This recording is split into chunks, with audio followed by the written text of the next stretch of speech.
Hey, y'all, I got a great new album in the mail today. B-Dub Beats. Whether you're in the mood for romance or an intimate night of fondling and hardcore fucking. B-Dub Beats. If you're into water sports, this is the soundtrack for you. Let your stream of conscience flow as you rock over B-Dub Beats. Cause you know you want it bad as I do. B-Dub Beats. Light her ass up. She said her shoulders hurt, but those B-Dub Beats were playing. Oh man, some things are worth pulling out for, like B-Dub Beats. Hear the beats that made Florida Evans drop the punch bowl. Damn, damn, damn, damn,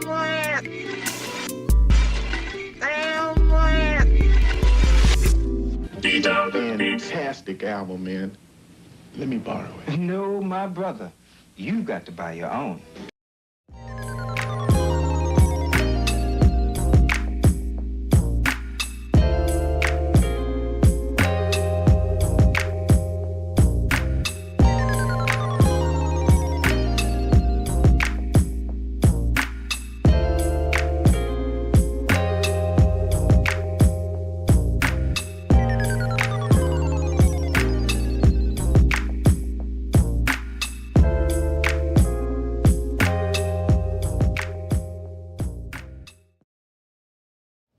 And we're live. What up, what up, what up, what up? Back in effect. It is the effing podcast. Back in the effing house once again. Hell yeah. I am B-Dub.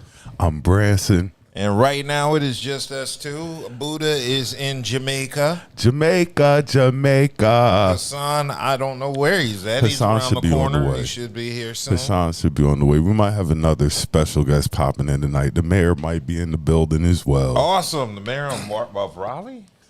The mayor. Okay. The mayor might be in the building as well, so we're going to wait and see. Well, we'll just leave it at mayor. I don't know what they're the mayor of, but... We appreciate everybody tuning in tonight. Welcome Saturday night vibes for the FM podcast.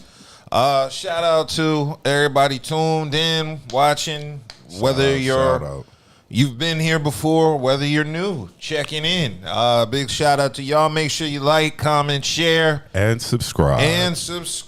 So how we do our show normally, we give our shout outs in the beginning. We're going to give a shout-out to 8th and Fancy. Shout out. For all of your adult beverage snacks and needs. And then we're going to give a shout-out to Dank Drinks. Shout out. The dankest of drinks. And then from there. Real quick, shout out my man. He stopped through the other night to holler at me. So, yeah, definitely shout out Dank Drink. Yeah, definitely. Also, shout out to... who else do we The local plug. The local plug. We missed somebody.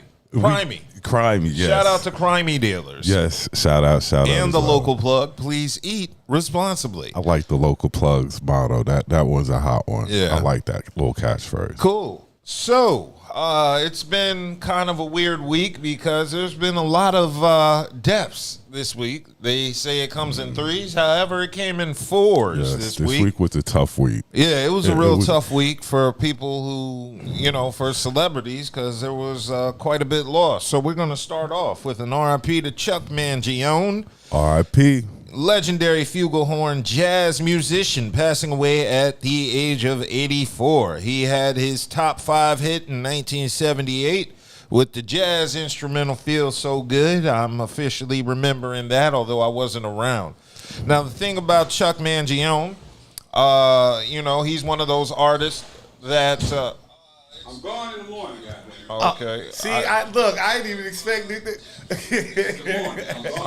Okay. And he got wings. I was supposed to be going on Thursday.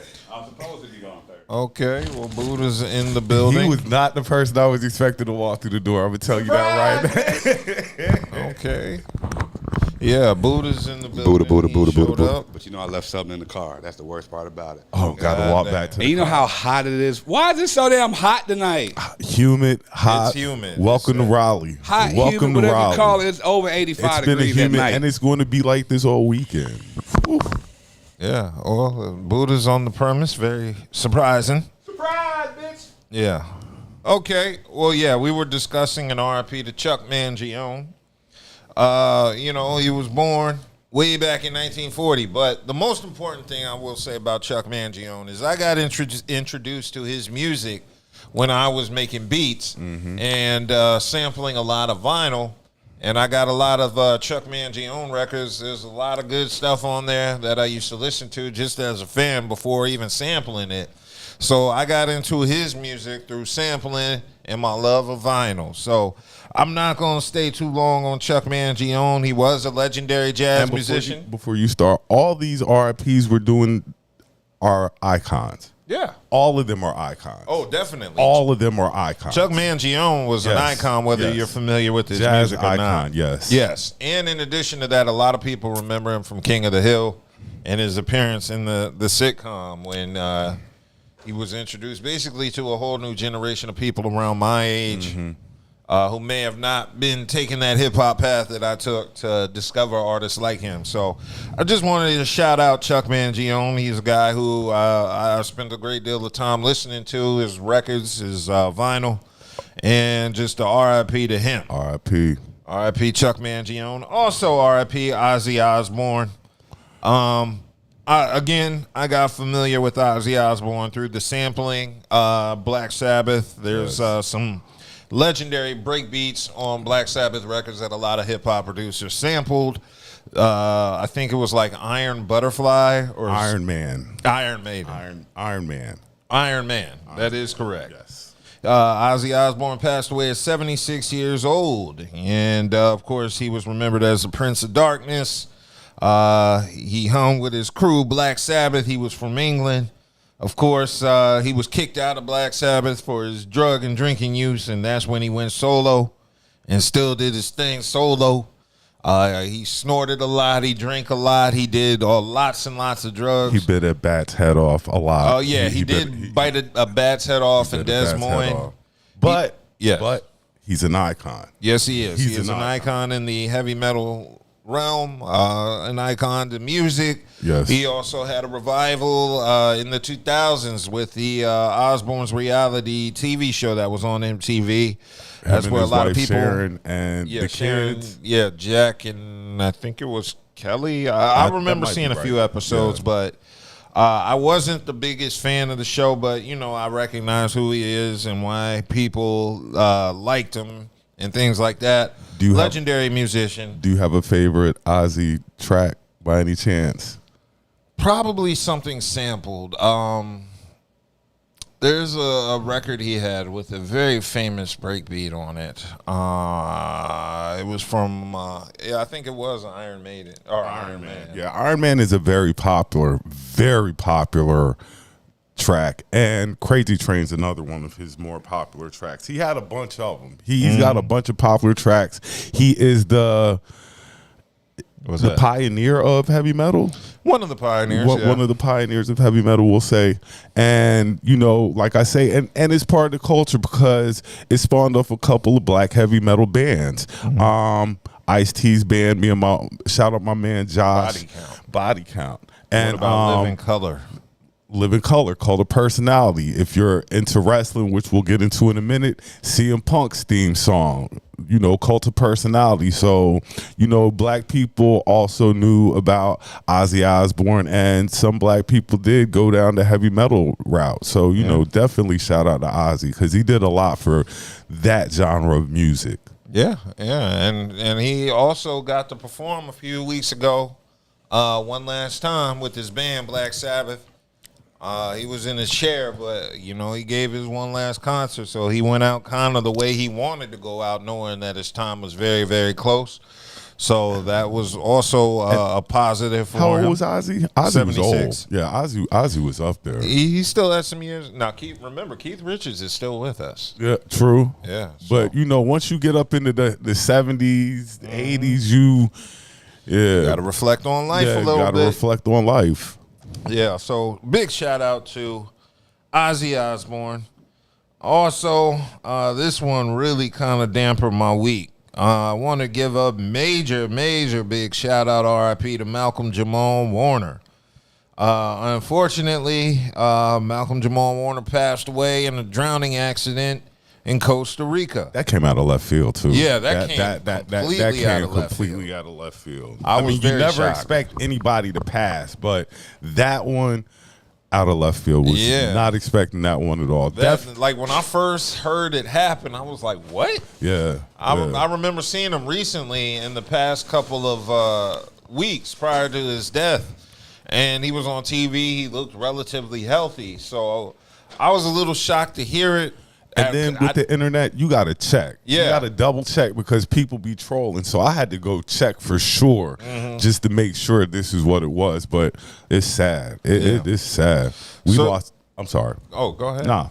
I was just going to say we lost a huge black icon. Yes, we did. Like he is so ingrained in the black culture with his character Theo from the Cosby Show. Definitely. You remember Thursday nights? Thursday night started out. Yeah. Cosby Show, different world, and then you went there. But, Theo was a big part of our culture. Of course. So, yes, Malcolm-Jamal Warner left behind a wife and child. He drowned on July 20th. He was on family vacation in Costa Rica when he died as a result of asphyxiation by submerging while swimming. So he kept mostly out of the private eye or public eye with his marriage. He married his wife in 2017, and they had a daughter in 2018. So he never revealed his wife's identity and rarely posted photos with her or their daughter on social media. How old was Malcolm? That's sad, but that's the way celebrities got to go. That's the way you got to be. That's pathetic and sad. It is. You have to be like that to keep your family under wraps so people don't mess with them. Yeah. That's crazy. So, yeah. He was 56? I want to say 54? He was in his 50s. Yeah, 54 years old. Yeah, he young. 54 years old, and he had a kid in 2018. So the kid's only 7? Yeah. Well, yeah, the kid about to be 8. Yeah, that is correct. So condolences to the family. Yeah, that one was really just all sick. family and friends because that sits with us even more than the other passings. Yeah, Malcolm-Jamal Warner was not just Theo on the Cosby Show. Of course, that was his most known role. I also remember Malcolm and Eddie, which to me was also a very great show that ran for multiple seasons. And he did a lot of. I also remember him in that HBO Tuskegee Airmen movie. There was this movie on HBO about the Black Tuskegee Airmen, and Malcolm-Jamal Warner played one of the pilots, one of the Tuskegee Airmen. So he was in that as well. So yeah, a lot of things. In addition to the Cosby Show, he was in relationships prior to that with Karen Molina White, who played Nicolette on Malcolm and Eddie. And he was also dated Regina King from 2011 to 2013. And you never heard anything bad about Malcolm. Nobody ever really had nothing bad to say about Malcolm. I can't remember it anyway. And, of course, Michelle Thomas, back when she was on Family Matters as Myra, Malcolm-Jamal Warner was dating her. So, he's had a very impressive list over the years of different women that he's dated. Yeah, so he also had his Hot and Bothered podcast, where he discussed his career, his life, and all that. And I've seen a few episodes of it. It was good. But ultimately, one of the last things he said when he was on talking with Melissa Ford, he said if he dies tomorrow, he knows he was a good person and he knows he didn't do anything wrong to anybody. So that's how you want to go. Yeah. That's how you want to go. Yeah, I know that's how I'm going to go. Because the next person we're going to talk about, Mm-hmm. Who would have thought that he would have been the most controversial person? Mm-hmm. Okay, so yeah, let's go ahead and close it out with a big rest in peace to Malcolm-Jamal Warner. R.I.P. Yeah. So yes, the final R.I.P. was also a major R.I.P. We're gonna say goodbye to him. Yeah. They've been bugging about this, so we're just gonna say goodbye to Hulk Hogan. Yeah. We're just gonna say goodbye to him. Yes. R.I.P. Hulk Hogan. Hulk Hogan passed away earlier this week from cardiac arrest. And he was at the age of, I want to say, 72. Yes. No, 71. I had heard his health wasn't in the greatest condition, but this was also a surprise to me as well. I didn't expect to hear him passing, but yes. There was a lot of discussion about Hulk Hogan weeks prior. I did hear his name in the internet streets. However, I took it with a grain of salt. But it does look like Hulk Hogan unfortunately passed away this week, and it's caused a lot of controversy. It has. As you know, Hogan was the big wrestler of the 80s and some of the 90s as well, breaking early ground 2000s for wrestlers. Yeah, basically making wrestling mainstream. You could kind of say he was like the MC Hammer of wrestlers. He's the reason wrestling is in the position it's in today. We're going to give credit where credit's due, because I don't want to get this wrong. You know, I'm a huge wrestling fan. Have been since I was a kid. Hulk Hogan introduced a lot of us into wrestling. He brought a lot of us as kids into wrestling, and he is the greatest good guy of all time in wrestling. He's the greatest bad guy.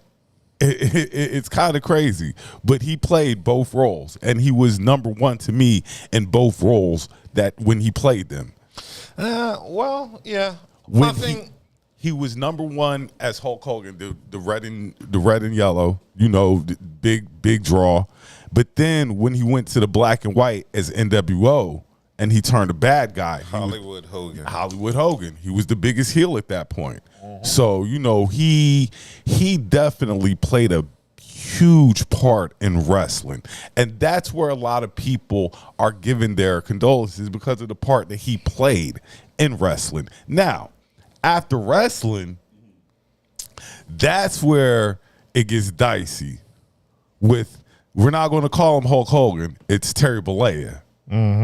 That's where it gets dicey with Terry after the wrestling. It's all the annex outside of wrestling. I didn't mean to cut you off. No, you're right. There's been a lot of talk on social media. People are upset at maybe black folks who are mourning Hulk Hogan. Some are like he was a racist and he didn't like black people, which very well is pretty much true. It seems like, based on the evidence presented, the recordings of the year's stories from black wrestlers, and not just black wrestlers, white wrestlers, saying what he's said up to black wrestlers.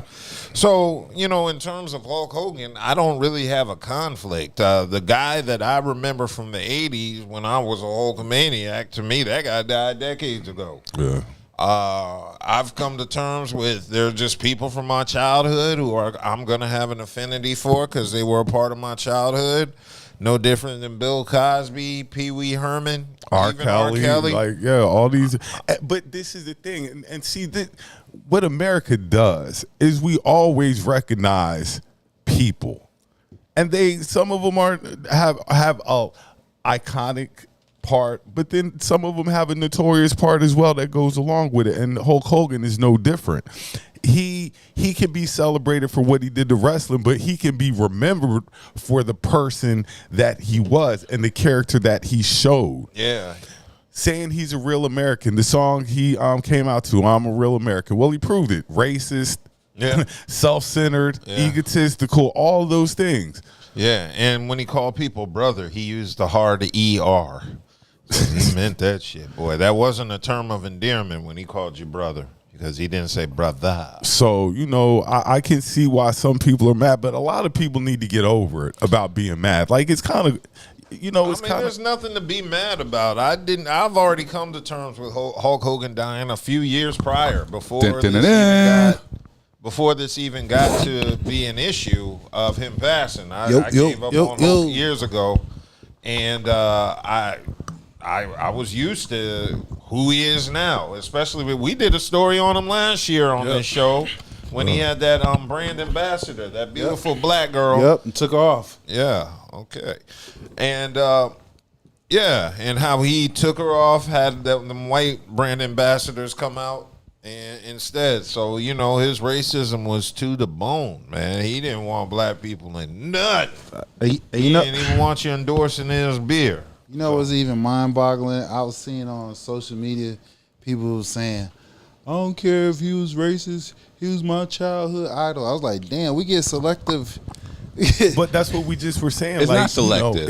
You know, it's not selective. You still have to remember what he did. It's a reason why we're recognizing him. Okay. But it's also, we didn't forget. That was his character.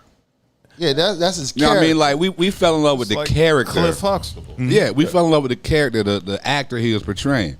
But the real person, like once the tights are actually covered up and all that. So that don't diminish his character? As a wrestler? Oh, as a person. As a person, yes. As a person, yes. As a wrestler? So let's take that same contents and let's put it towards R. Kelly. We did. We've already done that.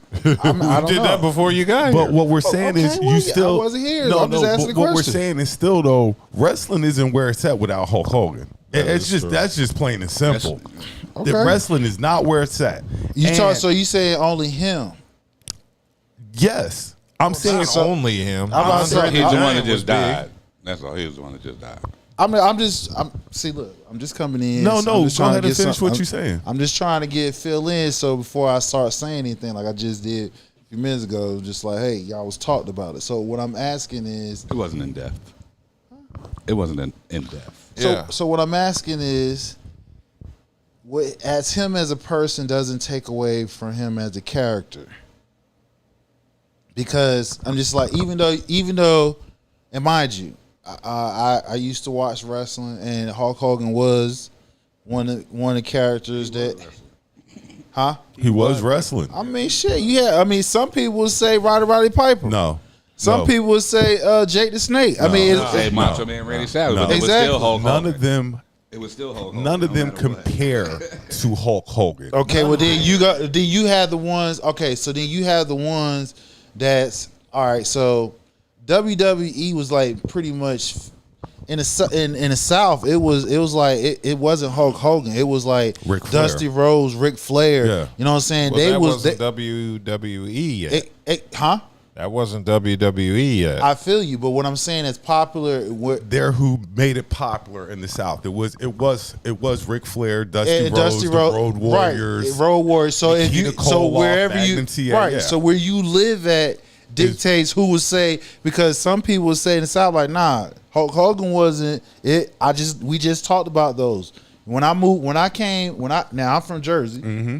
Hulk Hogan and all the Roddy Piper, they was it. When I came down south, it's Dusty Rhodes, Road Warriors, everything we just talked about. So depending on where you live at, that would, some people wouldn't say Hulk Hogan was. but he's the bigger star than they are, and even Ric Flair, and I love Ric Flair, and I understand what you're saying because I was the same way. Down to the woo. When we lived in Philadelphia, I was watching WrestleMania on Spectrum. Exactly. I remember, Right. that's how I came in. Yeah, you remember? That's how I came into wrestling. Then we moved down to South Carolina. Now it's Dusty Rhodes, a Road cable Warriors. company. I got NWA. And you not even, and real talk, they not even playing WWE here in the South. That didn't came till later in the 90s when they started doing it. No. WWE When was I- on in the 80s. No, he's right to an extent Yeah. because what it was is it was still what they call territories Exactly. at that time. Y'all you- didn't have 12 o'clock No, WWF. they did, but it was what it is it was territory. So They promoted WWE what we just talked about, like Dusty Rhodes and them.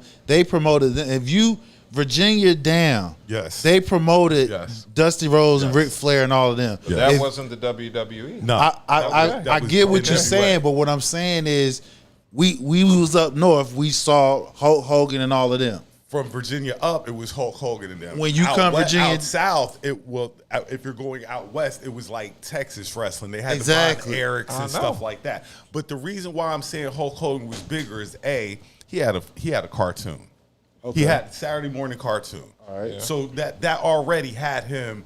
Even if we knew Ric Flair, you still knew Hulk Hogan just from the cartoon and all the paraphernalia and stuff As like much that. as I don't even like Hulkamania, bro. Like, you can't Hulkamania. Like, and you know, I'm a wrestling fan, but That's why I used to think wrestling was real. even I will sit here and say that he is the biggest name wrestler out of everybody. Ric Flair he probably was. comes in second to me. It's Hogan and Flair. They were wrestling. They both carried their promotions. Andre the Giant was bigger than I'm Ric about to Flair. say Andre the Giant, maybe.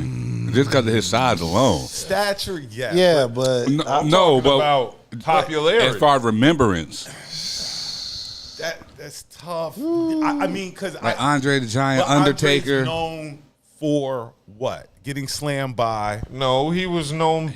That was like him passing the torch.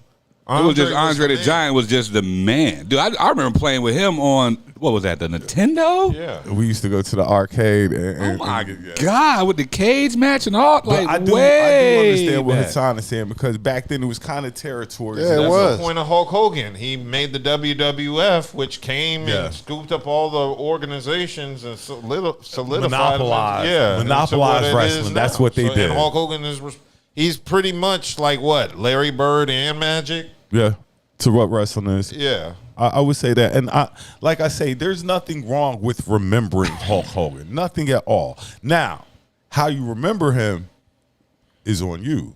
hell is over here, brother. He was a part of my childhood, no different than, like I said, Pee Wee Herman, Heathcliff Huxtable, and all these other people that may have not been so. But I was You just- can even put Charles Barkley on that list. Because a lot of Barkley his, don't put him in the same vein. a lot of his political views never align Match up with what- what most still people don't- thought. No, but I'm just saying, like, that's. just look at him as cool because he's a television personality. Yeah, but He once- makes you laugh. But from what he used to be like in the league and all that, like how he used to play, but then when he started talking, it's like a Voicing complete his 180. opinions. Yeah. that little girl. And that's all I mean by that. Like, not nothing wrong. 'Cause I'm a Throwing huge niggas Charles through Barkley windshield. fan, yo. But at the Yeah, same I time, I'm like like, Charles I don't. Ever since he Round started the talking, rebound. Yeah, like- kind of skews your. and Yeah. just like Hulk Hogan, when Hulk Hogan was on the MAGA It kinda- train. yeah, And man. The racist thing first, and then you're MAGA. And now we're like, you know what? We can't even rock with you like that no more. Like, you know, we'll remember you being the great wrestler, what you did for the that part of entertainment. And only people who were alive are going to remember that time. Like anybody born after 2000 is not going to have the same affinity for Hulk Hogan that Not at people all. in the 70s and 80s did. they weren't definitely watching not. him every weekend Yeah, either. they watched Stone Cold and The Rock. That's what they grew up off. That's what they know. So they Yeah, I remember probably that look too. at us weird for wanting to even shout out Hulk Hogan in a nice manner. But yeah, I don't forget that WrestleMania against Sergeant Slaughter because it was during the Iraq War. Yeah. And Sergeant Slaughter, who was always the good guy, Yeah. was the bad guy now. Yeah. It's the craziest thing. I remember that WrestleMania. That was an event. We had my friends over from school, got the pay-per-view, chicken wings fried up. That was an event. My man said the only time I'll say R.I.P. to Hulk Hogan is when I'm talking about one of his shirts. Yeah. And like I always say, I want to do a wrestling podcast and stuff like that because I think that wrestling is about to go through something it's never been through, and that's having a huge star. They're getting ready to run out of their. They're huge stars. They're not going to have any after the next couple of years. The biggest stars they have now are John Cena. John Cena's old. That nigga, he still wrestle? This is last thought he year. retired. Yeah. He made movies. He's on his. And he's a retirement. hell of a comedic actor. But that's what I'm saying. So wrestling's not going to have that name to draw anymore. Stone Cold's gone. The Rock's gone. All these names that used to draw are gone. The only name they really have now, CM Punk, and and CM Punk, wrestling fan, and Roman Reigns. Everybody knows who Roman Reigns Roman is. Reigns. That's the last big star that's in wrestling is Roman Reigns. And if they don't create another star like that. So ain't no junkyard dogs, no There's Coco Bewares. There's a bunch of average now. There's no, like, you could see greatness in The Rock. You could see greatness in Stone Cold and Hulk Hogan and Roman Reigns. They don't have greatness right now after Roman Reigns leaves. Razor Ramon. Isn't he Gone dead? too. Yeah, Razor gone too. Yeah. So all the superstars are gone, bro. Or they're about to be leaving, and that's why I'm saying wrestling's not going to have that big name, and they haven't generated one. So we're getting ready to see what they're going to go through. It's going to be interesting to see how they do this. Yeah. Cool. Well, But that's why I said goodbye to Hulk Hogan. I ain't say R.I.P. I said goodbye, Hulk Yeah, Hogan. chuck up them deuces. Goodbye. That's all you can Hey, I get. got a quick question Shoot. before you go to your next topic. Okay. Why is this Kool-Aid so damn sweet? Because that's what I was making at the house back when we were growing up. It's the same. It's the same recipe. Man, I You need got to cut back at least a fourth of the sugar. You should be making syrup. I'm about to say this is drink. There's people who appreciate. No, my it's Kool-Aid. not. Yeah, it is. This is high and they fructose all corn under syrup at its. 18. This is high fructose corn syrup at its finest. I got the perfect recipe for making Kool-Aid. The perfect recipe. Okay, but You boil the water. My recipe Is straight. flawed. My recipe is Skewed. straight. There's people who love my Kool-Aid. And by people, you mean you.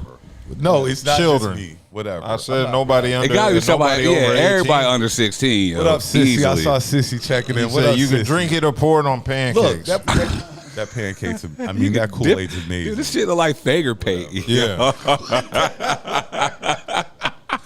Before we hit topics, though, make sure y'all stay hydrated this weekend and stuff like that. Look, make sure you stay hydrated. Drink You had to walk back to water. the car, too, Make huh? sure you Right. drink water Mad as because hell. this heat and humidity is different. Hey, can I just say, not to rub it in or nothing, but it's Leo season. We don't care what y'all think. Shout out to the See, y'all Leos. know, we know. You know, Yeah, you shout know, out. We you know. my favorite Leo.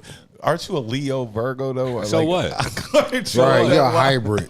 So what? Yeah, that's why, motherfucker, that's why I'm the coolest thing walking this planet, Yeah, yo. Like, that's hybrid. what people don't Shout understand. out my boy Shamik Bleak. Oh, yeah, what up, Bleak? With his birthday. What up, Got to Bleak? give my boy look, his birthday Sin, shout out. Sin P. Got to give Sin his birthday shout out. Yes. Got to show love to the people. Got to show love to the family. Man, it was so hot today. Look, I was in the shade. Now, mind you, I'm in the shade all day. I'm sweating through. I'm literally. So look. So the sun peeked through like the all the shade. It did. It peeked. It did. It was complete. I was complete shade. Now watch it. It hit the rock. I was standing by the rock. I could feel the heat on my ankles from that's how hot it was outside. Today was serious. I go sit on the balcony. I'm only on the balcony for 2-3 minutes before the humidity just be like, go back into the I house. don't mean to be an asshole, Oh my God. but it's time tomorrow. About 12 hours from now. I know. Yeah, we know. I know. Well, not 12. Look, I told you I didn't even expect to see you. I was counting down till you got back. Dude, honestly. it was the craziest thing. Like, we had the joint situated, but something came up. So I had planned everything, got everything situated. Then it got canceled just like that, like big. Like, What got canceled? the trip. Because look, I'm counting him down. then it got rebooked. Like, oh, I'm counting him down to come back. I'm expecting him back Thursday. Like, okay, he'd be back Thursday. I'm halfway through it. He gonna be back in a little bit. This end ain't even gone yet. Now he I'm left already. yet. I'm mad all over again. you get to reset your Look, timer. yeah, I gotta reset my time because he's still here. It's crazy here. God damn. All right. Well, let's keep it moving because Shannon Sharpe was in the news. Lord of mercy.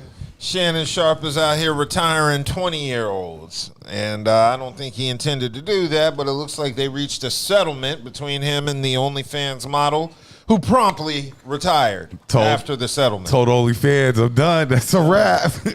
I reached my quota. Look, and they've exceeded my quota. done. Thank you, Uncle Shannon. So the accuser dismissed her $50 million lawsuit and wrote, "Today I have decided to retire from OF. Thank you for the incredible support you've shown me over the past few years.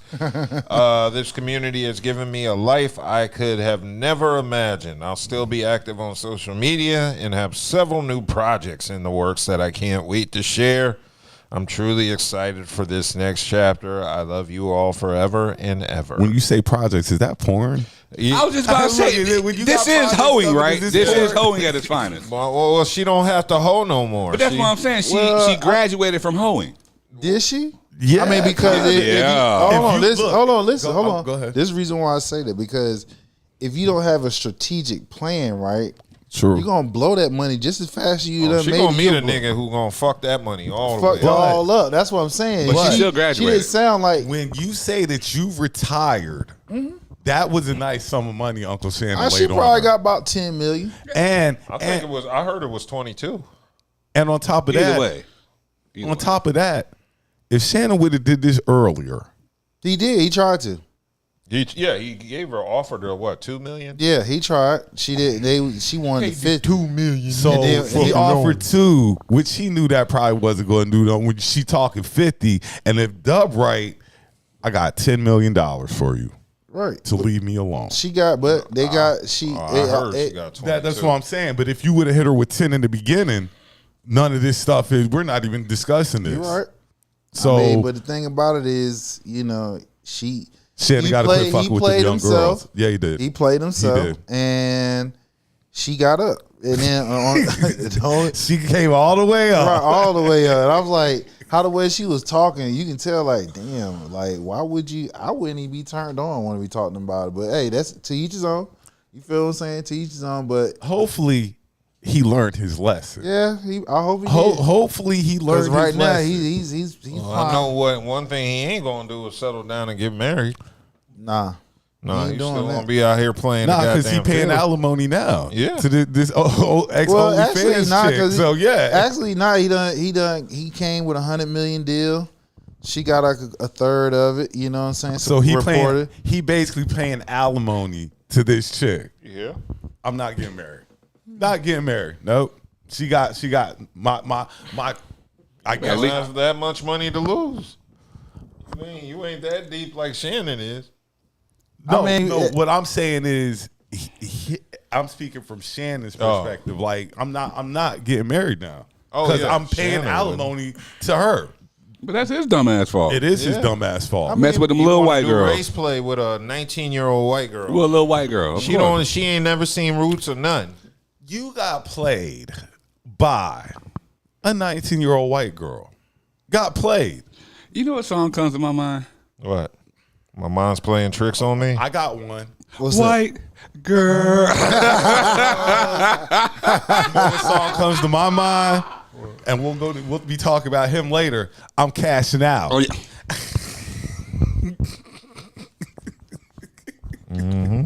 That song comes to my mind, and we'll be talking about him later in the show. I'm cashing out. Yeah. Well, now Kool-Aid so damn sweet. Put some water in it, nigga. Damn. Diluted. Cut Put this some shit. water in it. Well, now this comes as another woman named Michelle Evans, who claims to be Shannon Sharpe's ex-girlfriend and is also accusing him of assault of this sexual variety and Hold has on. filed a lawsuit against him. Was it that the name he called Mama Michelle, when he was smashing? don't you want to be? Yeah, come, you want Michelle? Was it that the name Yeah. he uttered when he was smashing? Oh, on the video. Was it that the name he uttered? Seemed like she was enjoying it. She wasn't. Now I want to know how she claimed that he what Well, we don't know that's the same Michelle. Yeah, I'm just saying that. I'm just allegedly. I'm just insinuating. So, Because yeah. I think this woman dated him years ago before that. So he got it. He might be digging back in his pocket some more. I don't He think so. might. I don't think Yeah. so. But yeah. It Well, looks like- we didn't think the white girl was going to get no money in. No, I ain't No, say Shannon she. knew something was up. He offered her some millions before this shit hit the fan, so he knew he fucked up in some way, shape, Yeah, or but form. we were like, she ain't going to get 50. But if you're Well, saying and she it- cleared 22, possible. And the thing, in a sense, it's just all it is. Lawyers just telling like, look, save the embarrassment. Don't lose your Save sponsorship. face, yeah. Just go ahead and cut the check and keep it moving. We know you didn't do it. Blah blah blah. That's all it is. they should have told him that in the beginning. They should have told him that in the beginning. Now on the end of it, now you've been slandered. No, because in agreeing, she admitted that what they was doing was consensual. Yeah, in fact, Tony Busby released a statement. That's the lady's lawyer. Said both sides acknowledge a long-term consensual and tumultuous relationship.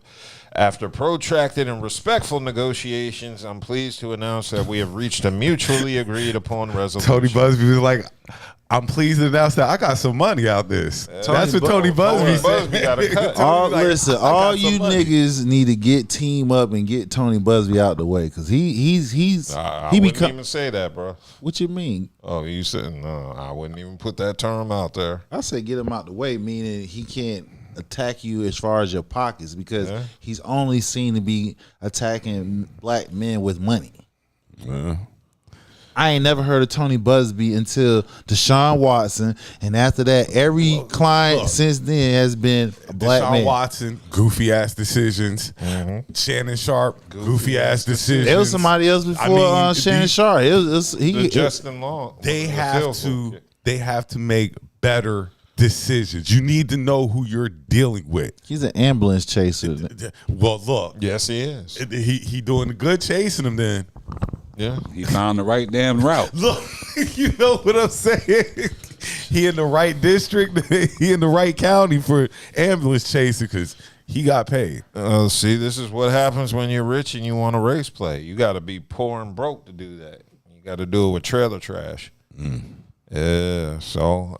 Yeah, Shannon's not out the woods yet. He settled one case and got another one on the horizon by this Michelle Evans. And that's crazy. Yeah, he can't catch a break, man.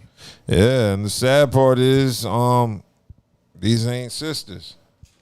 He could have said, now, if he was dealing with sisters, he would have got that OF girl and would have gave her like $250,000.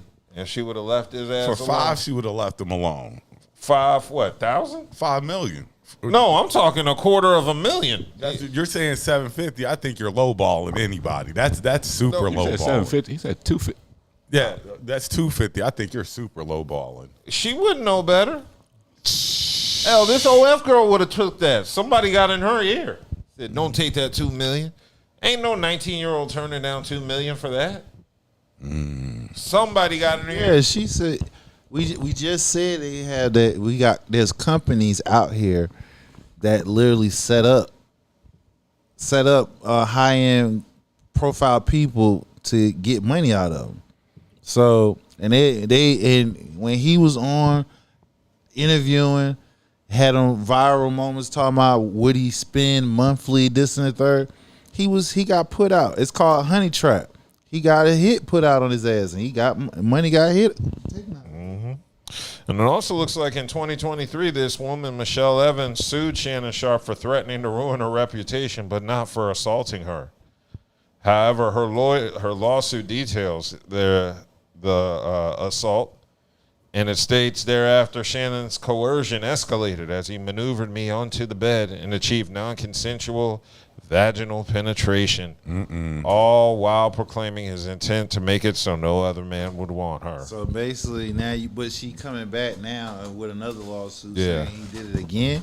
Yeah, or the same thing. And they got video of this woman, and I see why nobody wants her. God damn.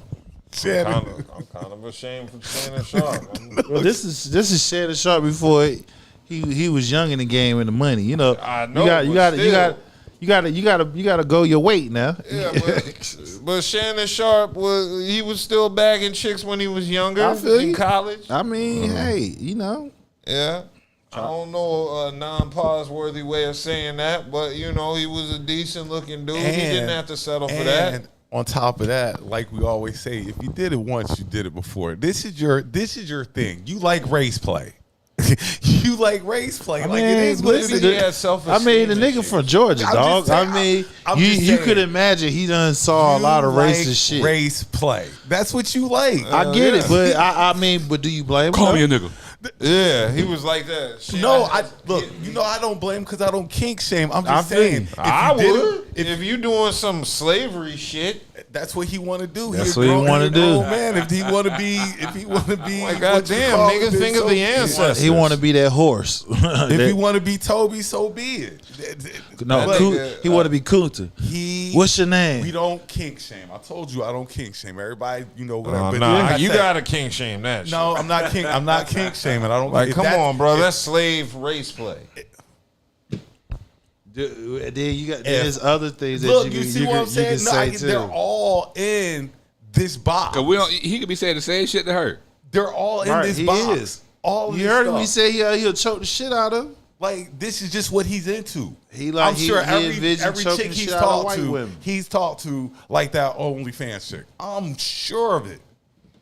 Shannon's playing with fire, and he got burnt once. I hope he don't get burned a second time, especially by this woman. He God he damn. like race play. It is what it is. Yeah, that's why I keep cordial is, with man. every woman I slept with. I don't want no fake lawsuits coming out from me.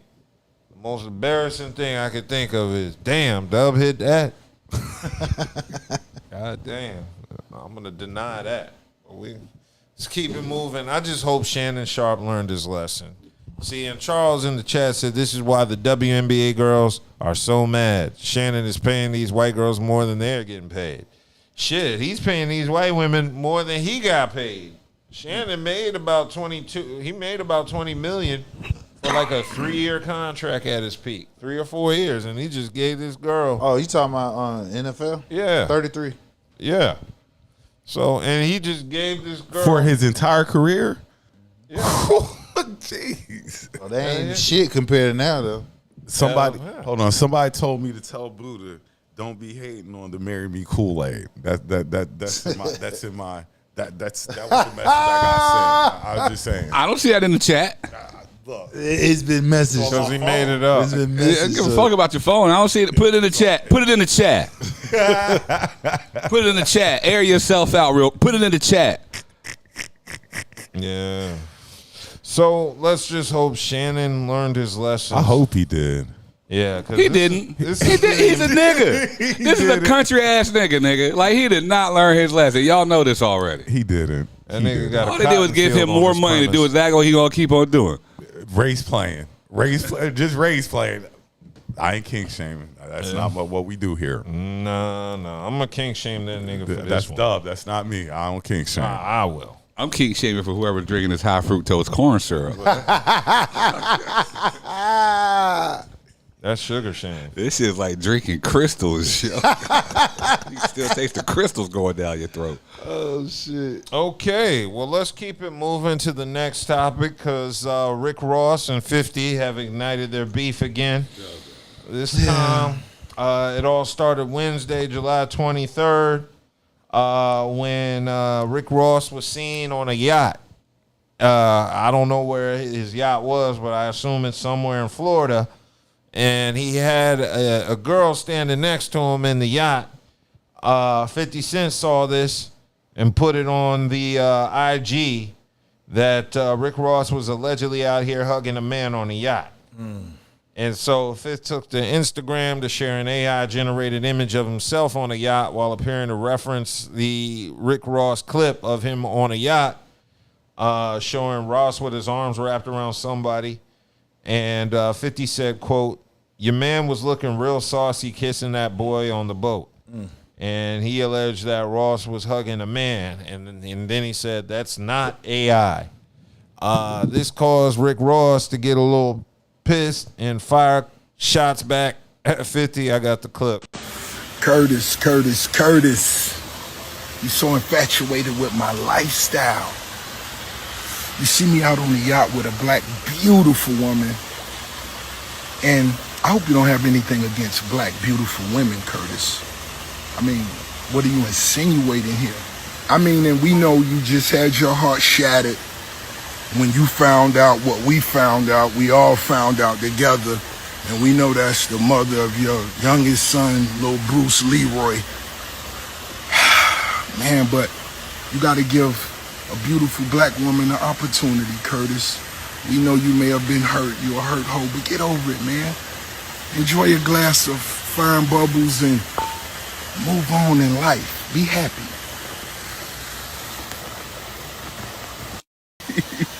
Hey, I need somebody to send me some stills of Bruce Leroy, and I need 1 or 2 of the niggas show enough.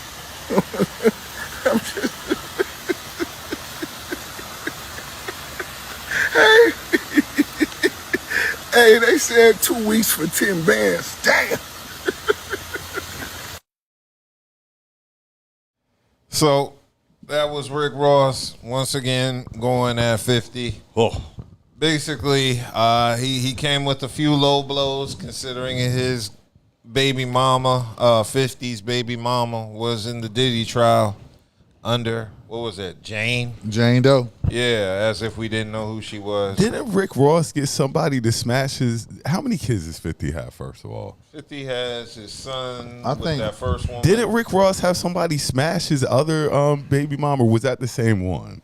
No, one of Rick Ross's baby moms was captured on tape smashing somebody. I think it was, I don't know if it was a porno or something, but 50 did his little character Curly Okay, and yeah. brought that up. So that's where that came from. This is the longest running high school feud I can think of. I What's think been him running and long? Ja him and Rule- Ja. Oh well, yeah, him and Ja. Him and Ja. Him and Ja Rule have gone way longer. So, yeah, Ross brought that up, and then he brought up 50 some, called him Little Bruce Leroy. That was cold, but that was funny. So, yeah, they've been trading shots, but it turns out that the woman on the boat was model Jasmine Kendrick, and apparently, I guess that's Ross's new girl. He's been seen in public with her over the last few months, leading many to assume they're in a relationship together.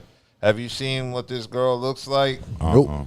She's definitely on the thinner side, but she's actually pretty cute. But I would expect her to be. yeah. I would expect her to be dealing Better. with. You see what I'm saying? Better Dealing play with your somebody weight, like that. nigga. Like, yeah, I'd expect her to be an attractive woman. Yeah, so Ross was seen out on the yacht with her. 50 corny for that. Yeah, I thought it was a little 50 corny. corny for that. Especially Yeah. considering, his baby mama was it wasn't even a month yet since the Diddy trial been over. It's only been, Right. what, a week, 2 weeks? Right. Yeah, that's not enough time, 50, to be talking about other people's baby mom. what they doing Right, and right. stuff What like they that. doing. Yeah, like nigga, you tripping? Is you down there in Louisiana trying to get them folks to vote for some bullshit? Like, we just found you out- Just chill out. We just found out your baby mama a whole bucket. She get slut the fuck She's a out. whole bucket. We just found that out of our Ran church. through. So yeah, you don't really have any room to be like clowning anybody on who they're associating with when you're the mother of your child is a bucket.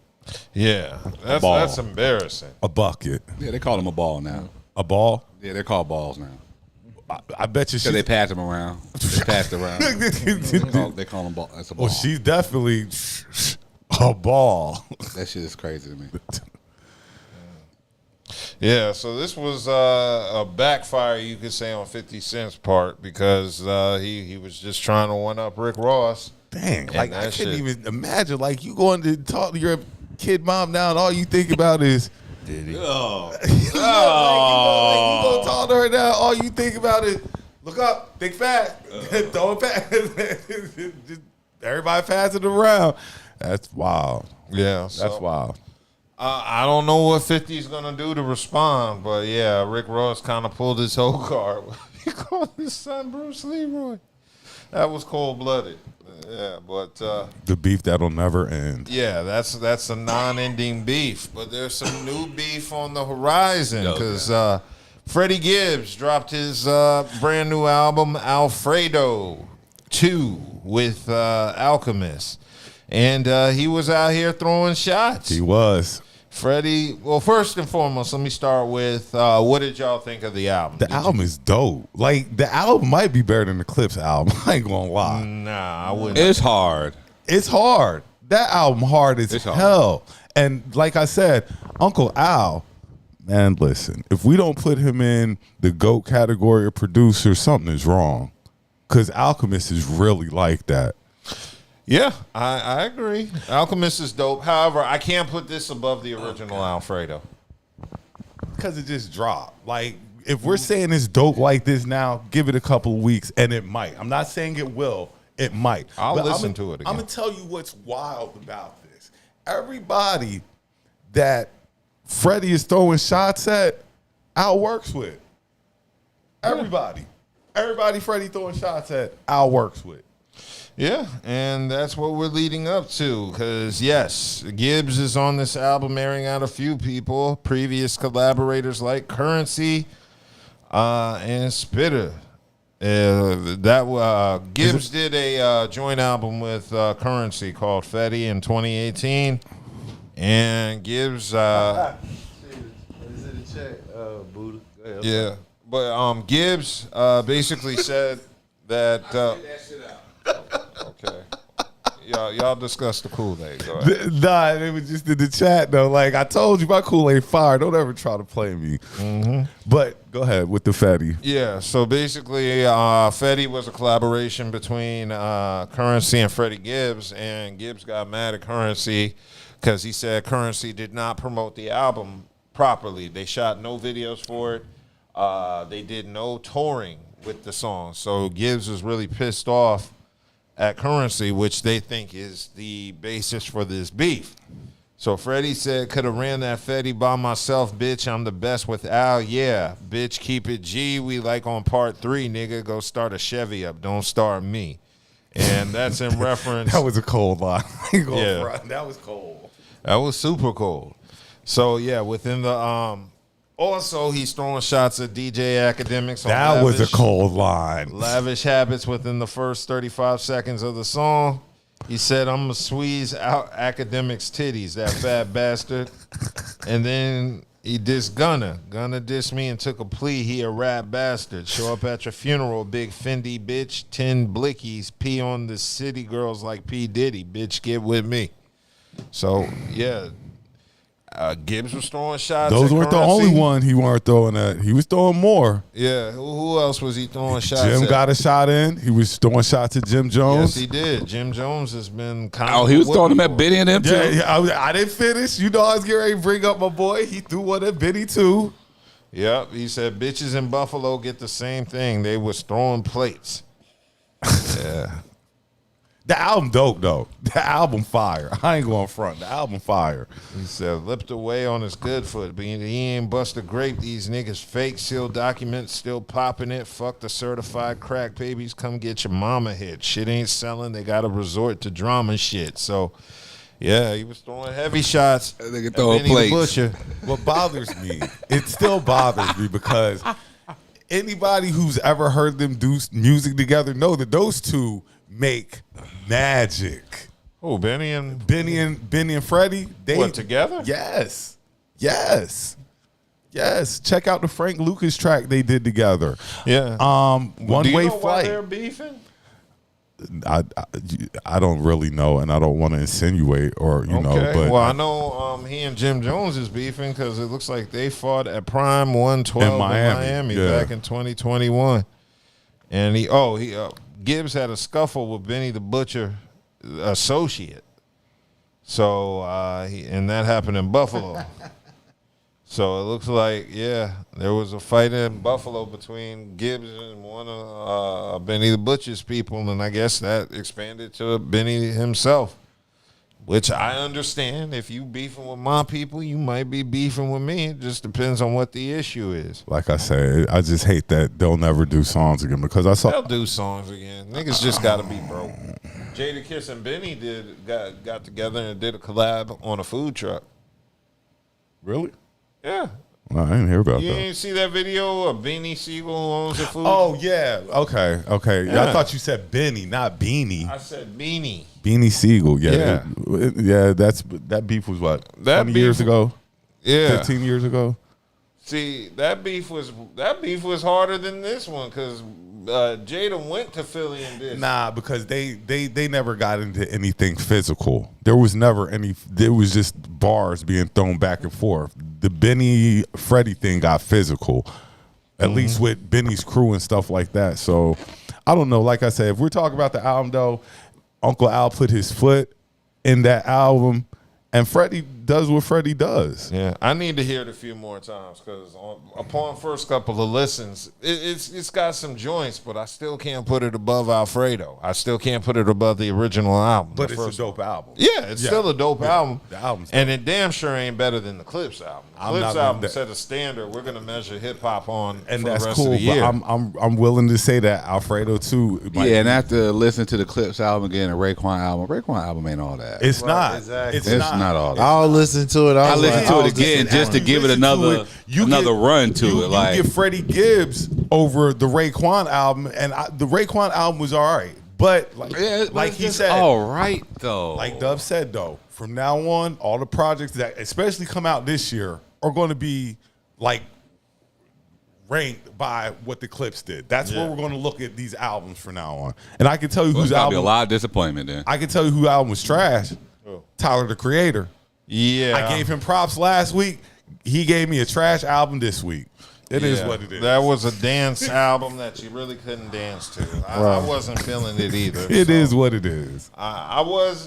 Tyler's kind of 50-50 with me because his first couple joints were I really, really like that album.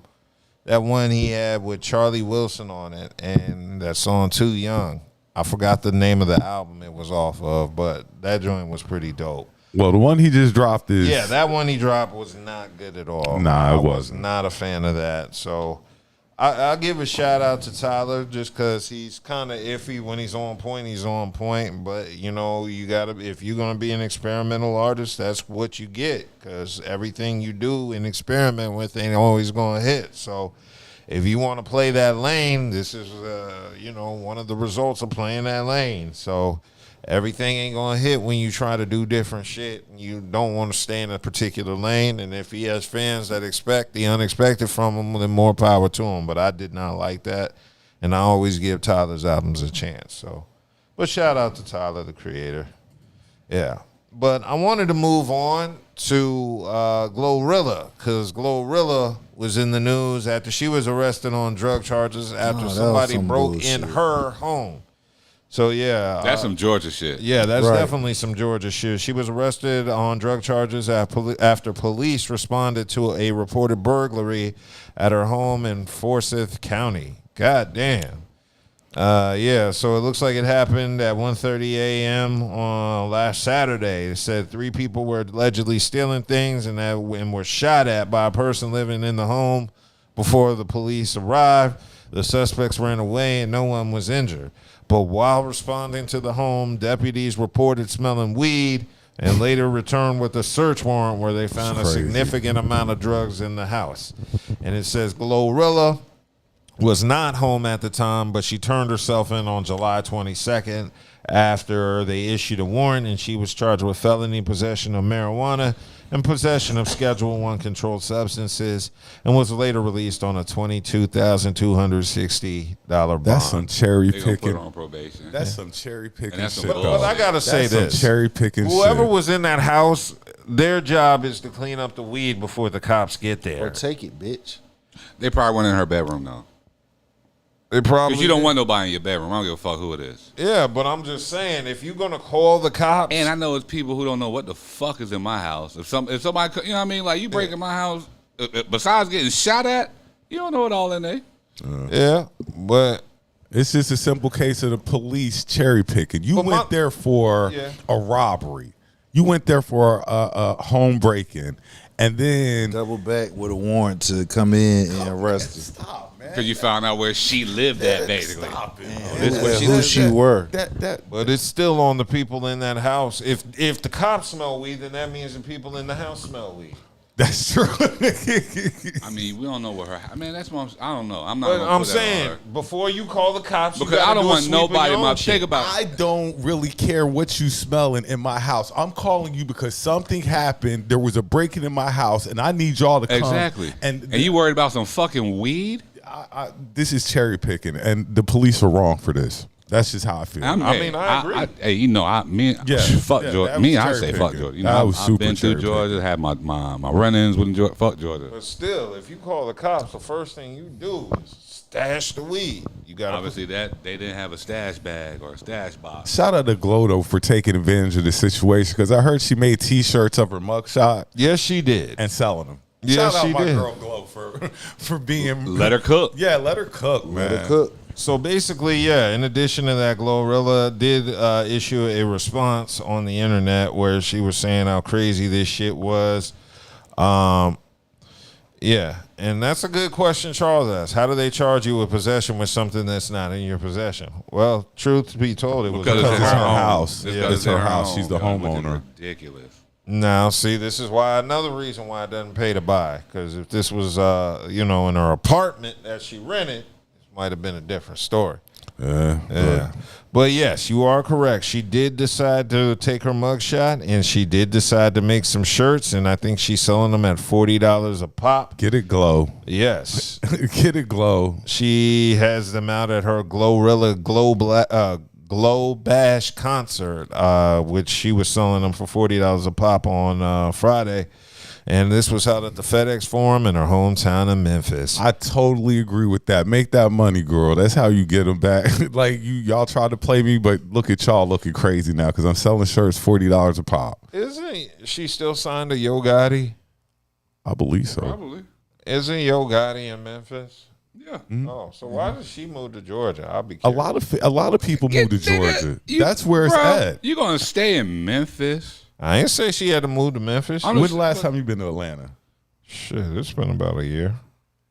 Oh, well, everybody live in Atlanta. Everybody, I know. That's why I don't be visiting. Another thing that we all know about Atlanta, though, they be breaking into stars' houses in Atlanta all the time. They do it everywhere in L.A. too. Yeah, so that means if you a celebrity, don't own no nice shit that people can break into. Buy a house somewhere broke where. They said they used to break in Mariah Carey house all the time. Damn.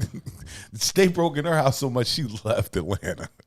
God damn. See, that's why I don't want to live in Atlanta. Well, that's why a lot of people move to the country. Like, Well, it's not necessarily Atlanta. It's where on the outskirts of Atlanta. Well, yeah. Because Ross had his Man, you know, that shit, but man, that shit off of Old National though. That is it's way down. His shit way down Old National. Ross joint. Yeah. Way down, like you go all the way to the end. I can't forget that big as that shit was. That shit was fucking huge. Yeah.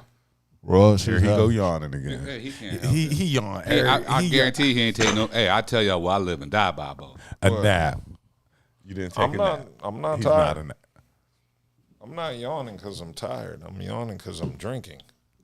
Hope it ain't that goddamn blue stuff. Shut the fuck up. He got the bourbon stuff. Yeah, the bourbon is pretty good. So shout out to Glorilla. I hope she beats her case. I hope she does too. I hope she does too. It's stupid. She can't sue him. No, but Georgia's just grimy as fuck, Nick. Like Super Georgia's a grimy ass place, man. Yes, it is. And I had to find it out the hard way.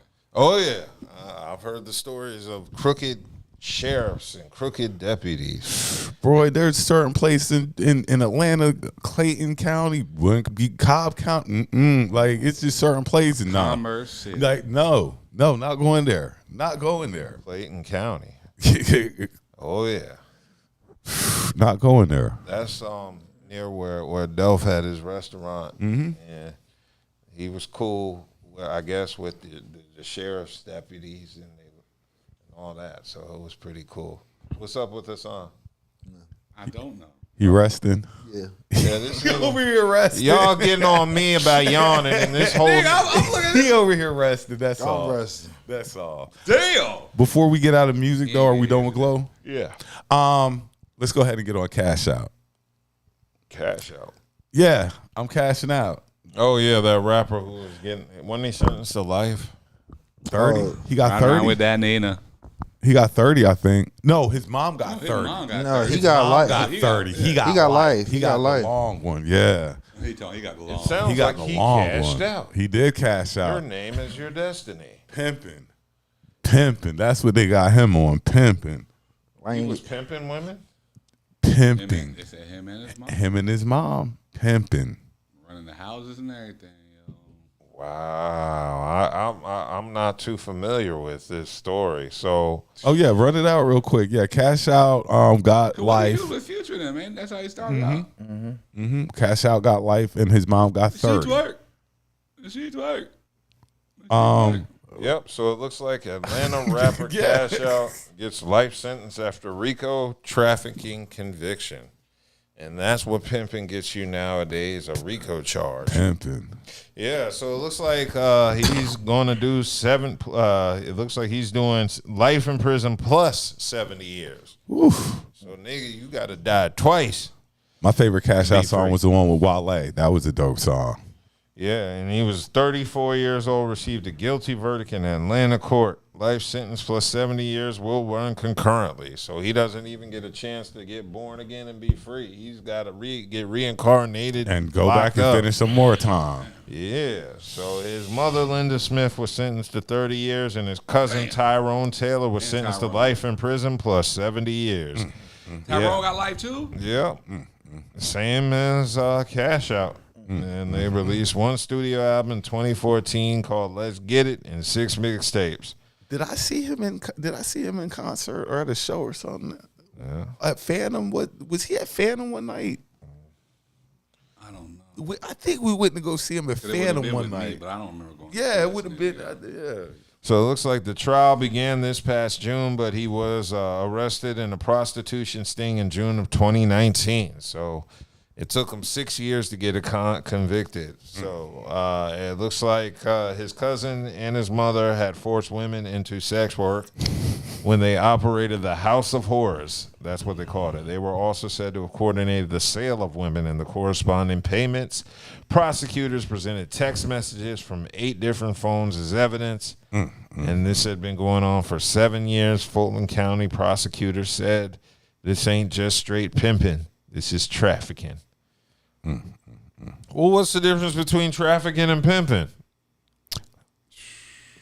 Apparently, they're all the same legally. Is trafficking crossing state lines? Got to be crossing state lines. Trafficking's crossing state lines, I think. So as long as your hose is in Wake County. Look, then you ain't trafficking. You just pimping. Oh, okay. They still can charge you with sex trafficking. What if you don't traffic them? You just give them direction. Then you pimping. Then did you just give it somebody what Tobias said? You're giving them guidance. That's See, all you're this doing. is an example of why men don't want to mentor women. Next thing you know, you'll be charged with pimping. And if y'all ever decide to leave the county, you can be charged with trafficking. God damn. Damn, his rap career was. I thought he was all right though. You know, he wasn't the greatest rapper, but I thought he was all right. But damn, boy, life. Well, that leads to, can't you get charged with trafficking if you roll with any woman out of town? Nah. That's the way shit works now. I mean, if that's the prerequisite. I could take a girl to Myrtle Beach and she could say I trafficked her. If she complains some type of sexual assault, they can. Yeah.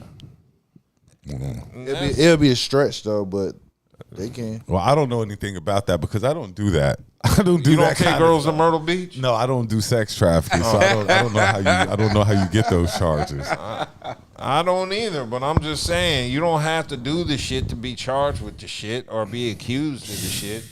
You could have took a girl to Myrtle Beach and she's like, I don't like this nigga. He trafficked me. Exactly. Yeah, we went to that He took me buffet. somewhere I ain't want to go. We went to Captain George's. He trafficked me and took me to Captain George's all-you-can-eat seafood buffet. That's crazy. And I ate 3 plates. He trafficked me to the dessert bar. And then he trafficked me to his rented hotel. And then he trafficked me to the beach. She could say all that shit. Well, So what I'm going to do now is I'm going to have women meet me when we go on vacation. You gonna have to. Yeah, I'm going to be like, I'm going to drive to Myrtle Beach. Here's $200 on an Uber. Meet me there. Yeah, I'm going to meet you there. I'm going to give you, here's the address. You drive, I drive. We just meet at the same spot. That way you can never say I trafficked you. That's actually what we're going to have to do in the future. Mm-hmm. If Shannon Sharpe did that, he wouldn't have had to pay $22 million. I bet he had that girl in the same car with him. Yeah, so be careful with that trafficking. In fact, make all your women meet you on vacation. And that's going to be rough if you doing international travel. Ain't no bay vacation together. Hell no. Definitely ain't flying her out. And if we got to fly Definitely somewhere, flying her out. I got to fly first. I got to make it to the destination before her. That way it looked like she came to me. And you can't say you forced her to Costa Rica and then came on the second plane. That's how the game is going to have to be set up in the future. That's just how it is.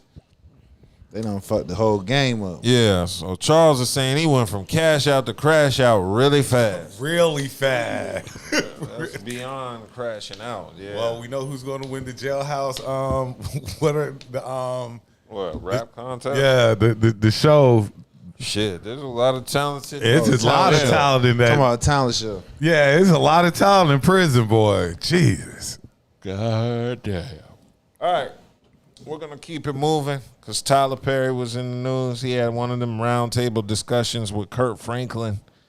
And they were just discussing some of the adversity they've been getting from their families. And Tyler was speaking on how he had to fire his aunt who is trying to freeload off him. And I got that clip queued up. I have to bring along. How do I have to let some go? It's like bossology and family. How do y'all struggle with that tension? I fired my aunt. Right. I feel her. I fired my aunt. She said she wanted a job. She would always call asking for money. I'm like, okay, I was sending the money. I was like, listen, I want to help you. I don't want to help you build this thing, not be welfare to you. So let me give you a job. She wasn't coming in, calling in all the time. I was like, okay, well, you got to go. Because you want me to hand you the money, but you don't want to work for it. See, that doesn't work for me. And it's the same way with my son. Like, he's 10 years old. Like, there's certain things that he wants. He has to do chores and work for it. Right. I don't believe in giving us things that are just going to handicap us. That is the worst thing you can do. And I've had family members that I've done that to because my mother has asked me to. And when she passed away in 2009, I sent all of them letters saying, listen, you got 60 days to become gainfully employed because I'm not going to keep supporting you like this. Are you serious? 100%. They all got jobs. Yep. And it wasn't even jobs where they're making a lot of money, but it was a job. It was something else for them to do to feel some pride in. Right. That's the same thing I would want somebody to do for me. But do you still get like the backsplash from that? You know how you said they wasn't making a lot of money, then they can look at you and say, well, why I can't have more? Why am I working next to somebody to make more than me? I have family members got mad at me because I wouldn't give them $1 million. Wow.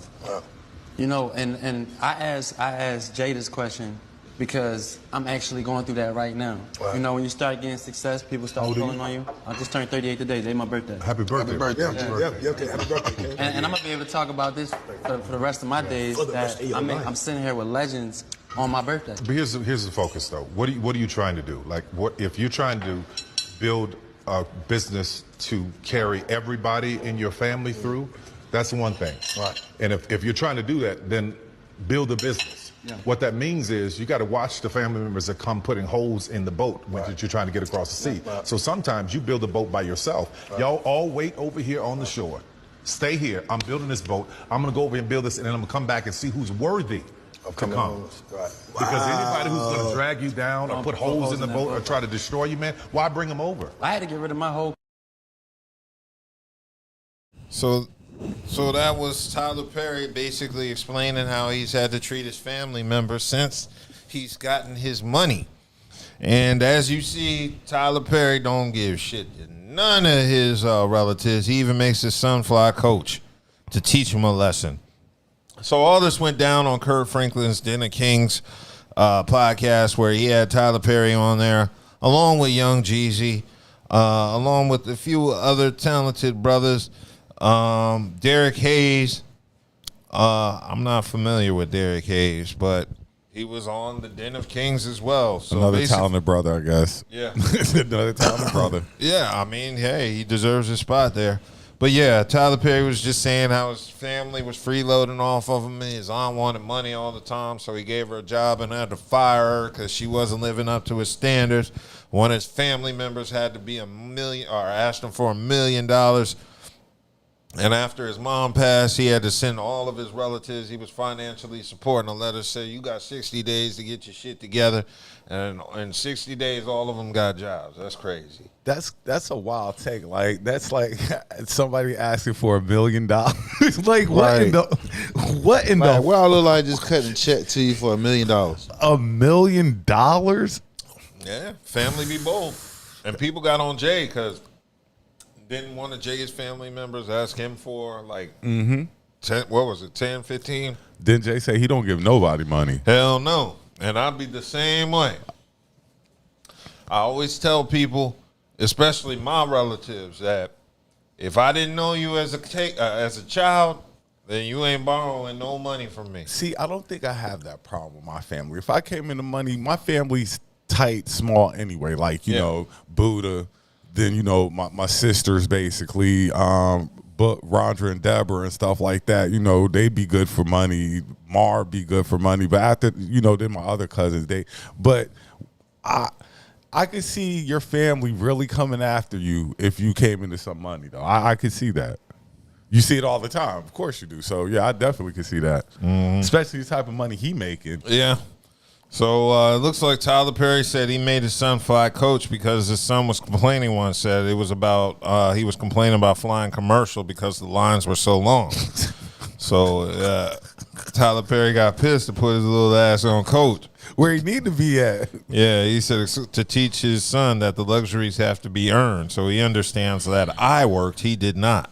So that when he works, he can learn that lesson. I ain't mad at that. Hell, you got to fly. You got to fly still. Like, what did you complaining for? He said he's not going to be one of those ridiculous, he spoiled kids. I can't stand that. Perry continued, he ain't got no money. God, this man don't want his son to experience none. How do you keep your money? He doesn't want him to raise an entitled child. But you still gotta give him some of life luxuries. He does. He live in a big ass mansion. Shit, and then he go to the toppest best schools. He's got the best of everything. He got the best of everything. Like you're having those luxuries. Flying private, that's extra shit. You're having those luxuries afforded to you already. Right. Your wealth, your parents' success isn't your child's success, and vice versa. That's good, but God damn. And how do you keep your money? Right. You don't stay rich. He just exactly Pay it out to white boys and fucking frivolous lawsuits. No, you don't stay. You don't raise a self-entitled child, because that means what's gonna happen is he just gonna blow his money when that day comes. I guarantee you, half of the people who made money in their lifetime are broke because they went and tried to take care of their family, live above their means, like and all that shit. Trying to take care of everybody. You can't bring everybody with you. Everybody can't go. Exactly. Everybody can't go. Cause like, nigga, I did this myself. Where were y'all when I made blood, sweat, and tears? And we see it all the shit? time. Guys who, NBA players, NFL players who had all the money in the world. You gotta contribute to this. And now they have jobs. Regular jobs. Because they done ran through all that money trying to support their family and not thinking that this money's gotta last me for my lifetime. Exactly. So people really got to think about that. Yeah. God damn, boy, Tyler don't play. He cut everybody off. I mean, again, his son got the best of everything. So it's not like he waking up in an apartment or something like that. This nigga on a mansion, probably like 100 acres. You know what I'm saying? And everything's taken care of. It's like if something comes up, you good. He got maids and butlers and shit. Like, what the fuck? You'll never be in a situation like you'll always be covered. You just don't have that luxury right now. Go make you some money. And they don't know his ass, so why the hell he gonna fly private? They don't know him. Go make you some money, and then blaze your trail. Yeah, and say, then, Dad, I got an idea on the business. You start making money. I bet you that he hand out a little bit more because now you making money. Now more money. If they came out, if he came out on with a business plan, it's solid. His dad, he was serious. Dad would invest in that. Now you making money. Now guess what? He just gonna feel more comfortable when his time comes. He know his hard earned work won't go in vain. Mm-hmm. Yeah, Charles said it's hard to get past Kurt Franklin sounding like Benny Siegel, but Tyler is going to make his son end up going to TMZ to get that money. Yeah, his son going to run to TMZ and be like, let me tell you about my dad. That's sad, too. Nah, I hope his son don't do that. I hope he don't either. You know what I'm saying? But you know there's always that one family member who will throw you under the bus for a couple of dollars. Yeah. 50 Cent know about that with his son. So, yeah, you may want to play it careful, Tyler. I'm going to say my dad made me go out and get a job at 14 years old. And that was actually a wise decision for me because it made me focus on money and it kept me out of adolescent hijinks. While my friends were stealing cars, I was at work. But while my friends was getting pussy, I was at work. It's a give-take thing. The give-take thing, bro. Yeah, but guess who had $20 when it was time to buy CDs at Waxy Maxy? B-Dub. Yes, B-Dub. indeed. B-Dub. And that's the money I got to buy my first beat machine. So I ain't gonna knock it. It put me far in the game. So yeah, I guess that was a positive for me. Yeah, once you get money, you have to look at your family and see who's deserving of money.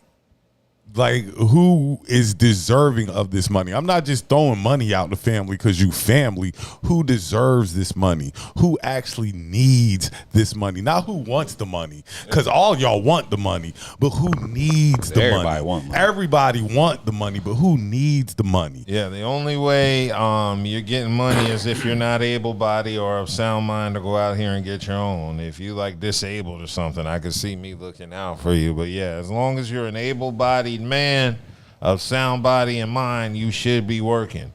And that was my motto back in the days when I lived in Durham. That was my shout out to Bull. Yeah, yes. Back in the day when I was younger. Shout out to Bull I'm City. not a kid anymore, but some days I sit and wish that I were once again a kid. I remixed the mods, of course. Hooray. All right, what else we got? All right.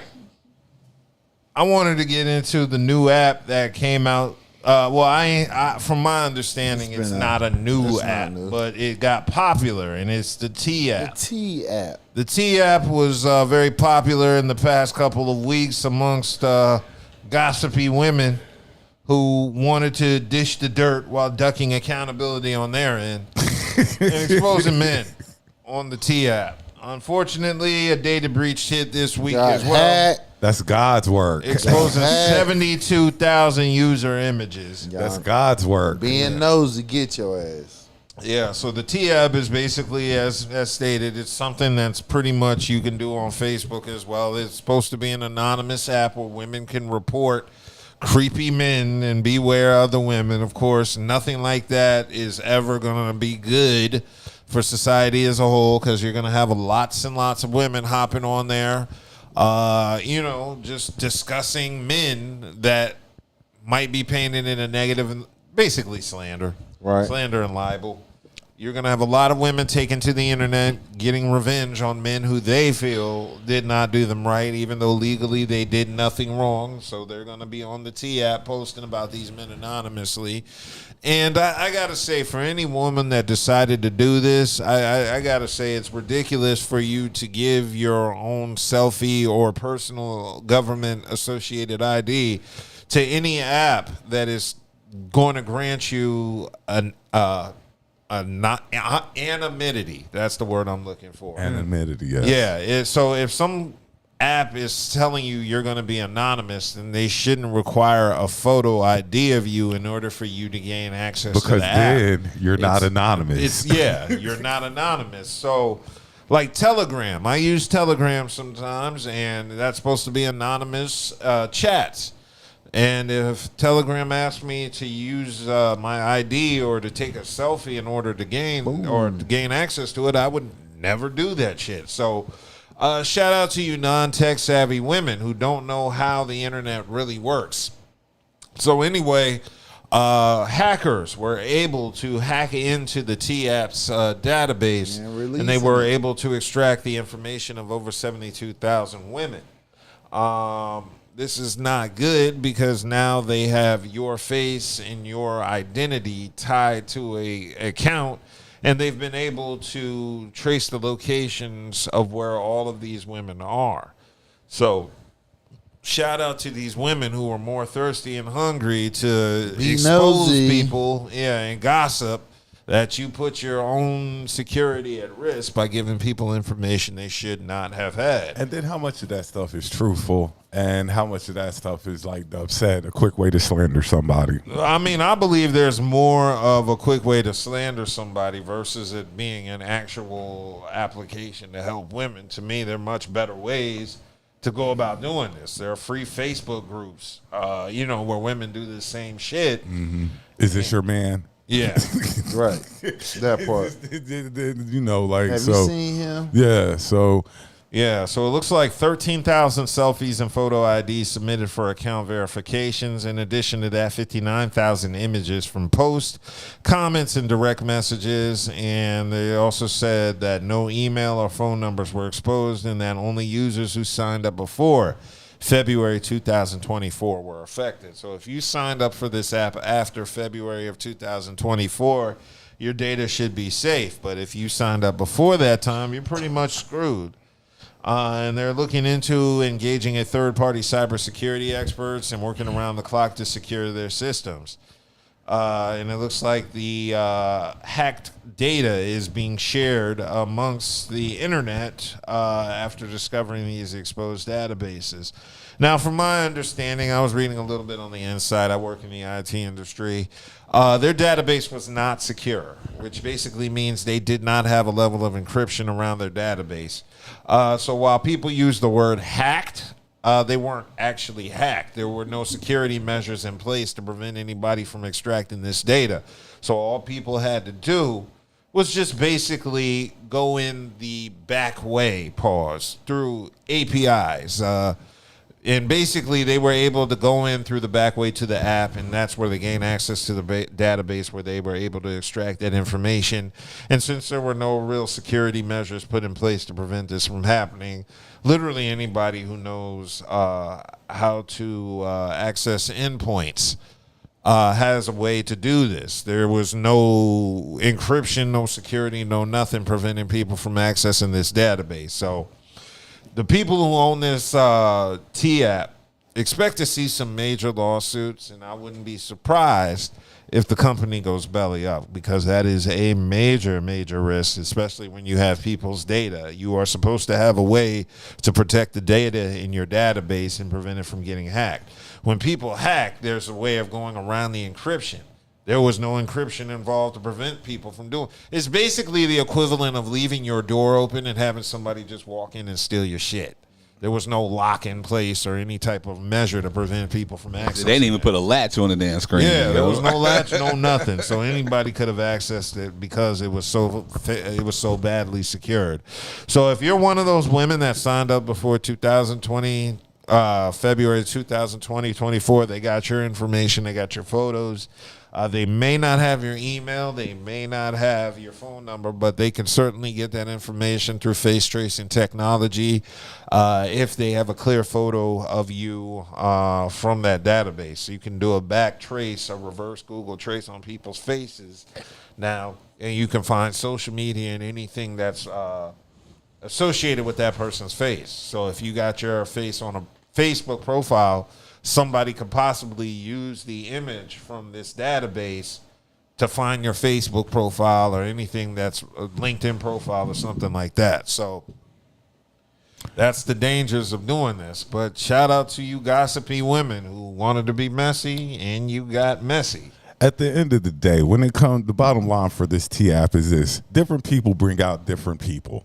Different women bring out different things in men. One woman might, a man might feel one way about this woman and feel a totally another way about another woman. It's the person. So, you can sit there and talk or slander the man or whatever, but it just might not have been you, babe. It just is what it is. Yeah. And Charles said they tried to put other people's information and they got their own information exposed to LOL. And he's exactly right. Yeah, that's what correct. happens. God's work. Yeah, so let this be a lesson to people Stop watching. being nosy. In any place that offers you being anonymous in exchange for knowing who you are, I wouldn't trust it unless it's related to your job or something like that. But yeah, it looks like the founder was a software engineer, so he should have known better. So it looks like it was him and I believe a woman that put this T-app together. and they're pretty much going to come under fire. Yeah, being messy ain't got caught up. Yeah, if you want to be messy, just do it on social media where you can at least control your identity. You can't be 100% anonymous, but you can always make a burner page. Ask Kevin Durant about that shit. Yeah, so you can always make a burner page if you feel the need to expose people. But yeah, your selfies, your IDs are out there for the world to see. And the sad part is there's women who are more upset about this than the actual nude pics that they gave niggas over the years, because that was one thing I saw about the T app. They were like, men need a T app, and I'm like, no, the fuck we don't. Men, when we gossip, it's generally, if it ain't in front of a camera for a podcast like now, then it's generally in private. I don't want to be talking shit about people and have other people know I'm talking shit about them. So when we gossip, at least it's private. You know, women want to gossip and run to the apps and tell on niggas from that shit, and you can't do that without it coming back to you. In fact, that's energy. That's a lot of negative energy. That's why a lot of women, they put out that negative energy and they get it back. And this T-app is certainly proof of that. So tread carefully when you're so eager to expose people, because that energy you put back might ricochet and hit you. So that's why I learned, man. After a while, I learned how to vent properly. I don't be telling on chicks like that no much unless they really piss me off or I want to let them know. I'm not that guy. Like if being a chick ain't work, I don't have nothing to tell the dude she dealing with now. That's not my business. I don't care. We didn't work. Yeah. More power to you, my boy. You ever had to deal with that? You ever had to deal with a girl's ex when you were dating her? Not really, not like that. It's been so long. If I did, I know I did. I had a few issues, especially with a couple of the last women I dated. The last ones you dated? Well, the last one I was in a the last girl I called my girl, which was a mistake. Yeah, I had to deal with her punk ass ex. Man. What was he doing? Like, okay, first and foremost, I told her don't put photos of us on the internet because I just don't feel like dealing with nobody's shit. I don't feel like hearing nobody talking about it. She interpreted that as you don't want me out there because you have all these other women and you don't want them to see me with you. And I'm like, no, I don't have other women, because if I did, I would tell you. You would already stay. I know that because you're already assuming I'm cheating on you now, and you're right here. So I already know I got a pass to cheat on you. And I could get away with it because if I thought you were cheating. What was he doing? Okay, so I'm getting into the story. So anyway, we go to visit my parents back in Maryland. We go to the African American Museum in D.C. She's all on this vibe and wants to take a photo of us, so I say, go ahead. She puts it on her Instagram. I guess one of her ex hopped in and it started asking, who's this guy in a photo you're with? This is what she told me. So I responded, why the fuck is your ex talking to you? Why is he following you on Instagram? Why is he even seeing a photo of us? Why is he following you? Why is he even in a position to even ask you these questions? That lets me know you're still in contact with your ex. So anyway, long story short, her ex finds out about me, finds out my stage name, starts sending her text messages like, watch out for B-Dub, girl. And I'm like, first of all, no woman I've ever fucked calls me B-Dub. Like, let's just get that out the way. I have never fucked a woman that called me B-Dub. Like, so I already told her that. I've never, ever had a sexual encounter with a woman that called me B-Dub. That knew me as B-Dub. B-Dub. So off gate, whoever's sending you this is a nigga. Because women don't call me B-Dub unless it's like casual or, friendly. None of the women I've ever been intimate in my life called me B-Dub. So off gate, I know it's a nigga. So this nigga is sending her random text messages talking shit about me from like a New Mexico number, an Arizona number. Watch out, girl. Watch out for B-Dub. Now she calling me. Who are these women? I'm like, ain't nobody calling me B-Dub that I've ever fucked. Well, they know your stage name. I said, it's a fucking stage name. Lots of people in Durham and Raleigh and even Miami, LA, and New York know my stage name. That's the point of a stage name. So we got into a back and forth because she wants to pretend this is. And I said, why are you only getting these messages the week that you showed a photo of us on Instagram? We had already been together for close to a year at this point. Why have you never gotten a fucking text message before this photo? And so now I said, this is your people. Whoever it is your people. Ain't no ex-girlfriend of mine interested in me right now because I done cussed them all out and called them bitches. So off gate, nobody's hitting me up with the hey big head text because I've already called them a bitch. They're not going to reconcile. Yeah, it's not like that. They're not reconciling with me. I've cussed them the fuck out. Go on, bitch. Yeah. Like, Get bitch. the fuck out of here. So they off rip, they're not going to be calling me out the blue like, hey, how you doing? They still upset at me. So off gate, I already know it's her exes. So I said, first of all, why are these niggas still in contact with you if you fucking with me this long? That's number one. Shouldn't nobody you fucked with be questioning you about me because they shouldn't even know we're together? My thing is always keep your people in check. I keep mine in check. You keep your people in check. If my people show out, I'll handle my people. Exactly. If somebody, gets out of line, on my side, it's my job to check that. to take care of this. But I've never had this issue on my it's been years since I've had to deal with a woman and her ex. Like years. I don't even think about that no more. Like, yeah, keep your people in check. Yeah, keep your bros in check. Yeah. I was damn near like, who the fuck is this there? I was heated, bro. I would have confronted that nigga. Probably. Well, what the biggest part is like you said, we've been together for a year now. So yeah, why is there something to be talked about? And we've been together this long. So like you say, y'all have been in some type of contact. That's what I got hip to. So yeah, obviously we didn't last. I needed my Saturdays back to do the podcast. Yeah, have y'all ever seen this podcast before I was on it? God, who was on this podcast before me? Baki. Man, look, boy, you were there when we first did it, and the old podcast used to be off the hook. Shout out Baki and Cool. We used to have a good time. Well, why don't they come anymore? They got other stuff going on. Definitely, Baki hit me up the other day though. Shout out my boy Baki. But yeah, we used to have a good time, man. We had the whole internet laughing. Cool. I get them damn stories. Yes, boy. We had some good stories. All right, I wanted to move into our next topic. It's funny we mentioned the T app because this nigga should have been on the T app. A registered sex offender in California was arrested again on Tuesday after allegedly I saw that video. Sniffing a woman's butt at Nordstrom in Burbank, California.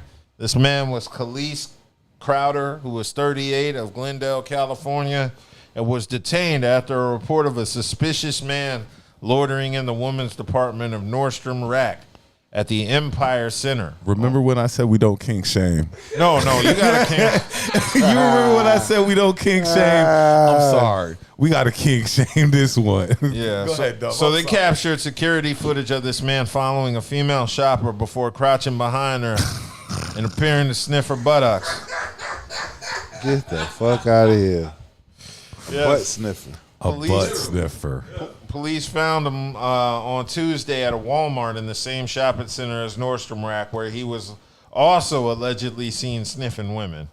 Now, this dude, Crowder, is on active parole and is a registered sex offender with a history of similar lewd conduct in Glendale and Burbank, dating back to 2021. Thankfully, I know women who are always dressed nice, smell good, and stuff like that. But there's some chicks out here. You go sniff their butt, you're going to get a rude awakening. Something that just randomly running up smelling chick's butt. Okay. He is charged with loitering with intent to commit a crime and is being held in custody on $100,000 bail. His next appearance. This nigga's a habitual butt sniffer. Yeah, he's a habitual butt sniffer. He's a serial butt sniffer. Oh my God! Like you gonna run one of these chicks ain't wipe they butt good and it just smell like boo boo. I think that's what he's looking for. Oh my God! That's what he's looking for. Oh, because you stop. can't freshly. He should have went to Dante Jones. Okay, y'all let. Okay, He should've everybody smelled let me Dante slide because, like I Jones. said, we don't kink shame, but we're getting ready to kink shame this because this is just unacceptable. Unless you're in the privacy of your own home with somebody and you want to sniff her butt, that's cool. I'm good with that. But you just running up on random women, just running up on random booties. But you said no kink, Yeah, Yeah, you said that. Yeah, but in the privacy of your own home, that's fine. You can butt sniff, but you running up in Nordstrom on women, putting your nose in their butt. Boy, stop. Yeah, and this nigga looked like Shrek, boy. He got them ears pulled out, looking like a fucking car with the doors open. Yeah, he looks bad. But it looks like this dude first gained media attention in August of 2023 when a content creator on TikTok showed him allegedly sniffing her butt at Barnes & Nobles in Burbank. He claimed he went down to tie his shoe, and that's the woman I have that clip of with. This happened back in 2023. I was in this corner for a while and I noticed the guy was staring at me. It felt like anywhere I moved, he kept following. I couldn't tell if I was being paranoid or if he was just reading a book and he just happened to be in that little corner. Anyways, I recorded just in case he was trying to say anything or do anything to me. But I definitely didn't expect him to do this. Like, what the actual fuck? And the whole time I'm thinking I'm fine because he hasn't said anything or touched me or anything. But then you notice that he goes over and does the same thing to this girl. And he'll crouch down low and pretend like he's doing something and then smell? I don't know. What are you doing? I was so freaked out when I turned around and saw him literally under me, so freaking close to me. So I decided to tell the front desk. He's a really creepy guy. He has like these red beads, and he's like pretending like he's tying shoes, and I think he's like smelling people. Maybe like around there. Pull up imagine now. I just watched the video back because I was trying to figure out what he was doing so close to me, and it freaked. Like, I'm so disgusted and I feel like really violated, even though you didn't touch me, but it just feels really gross and weird. I want to say this.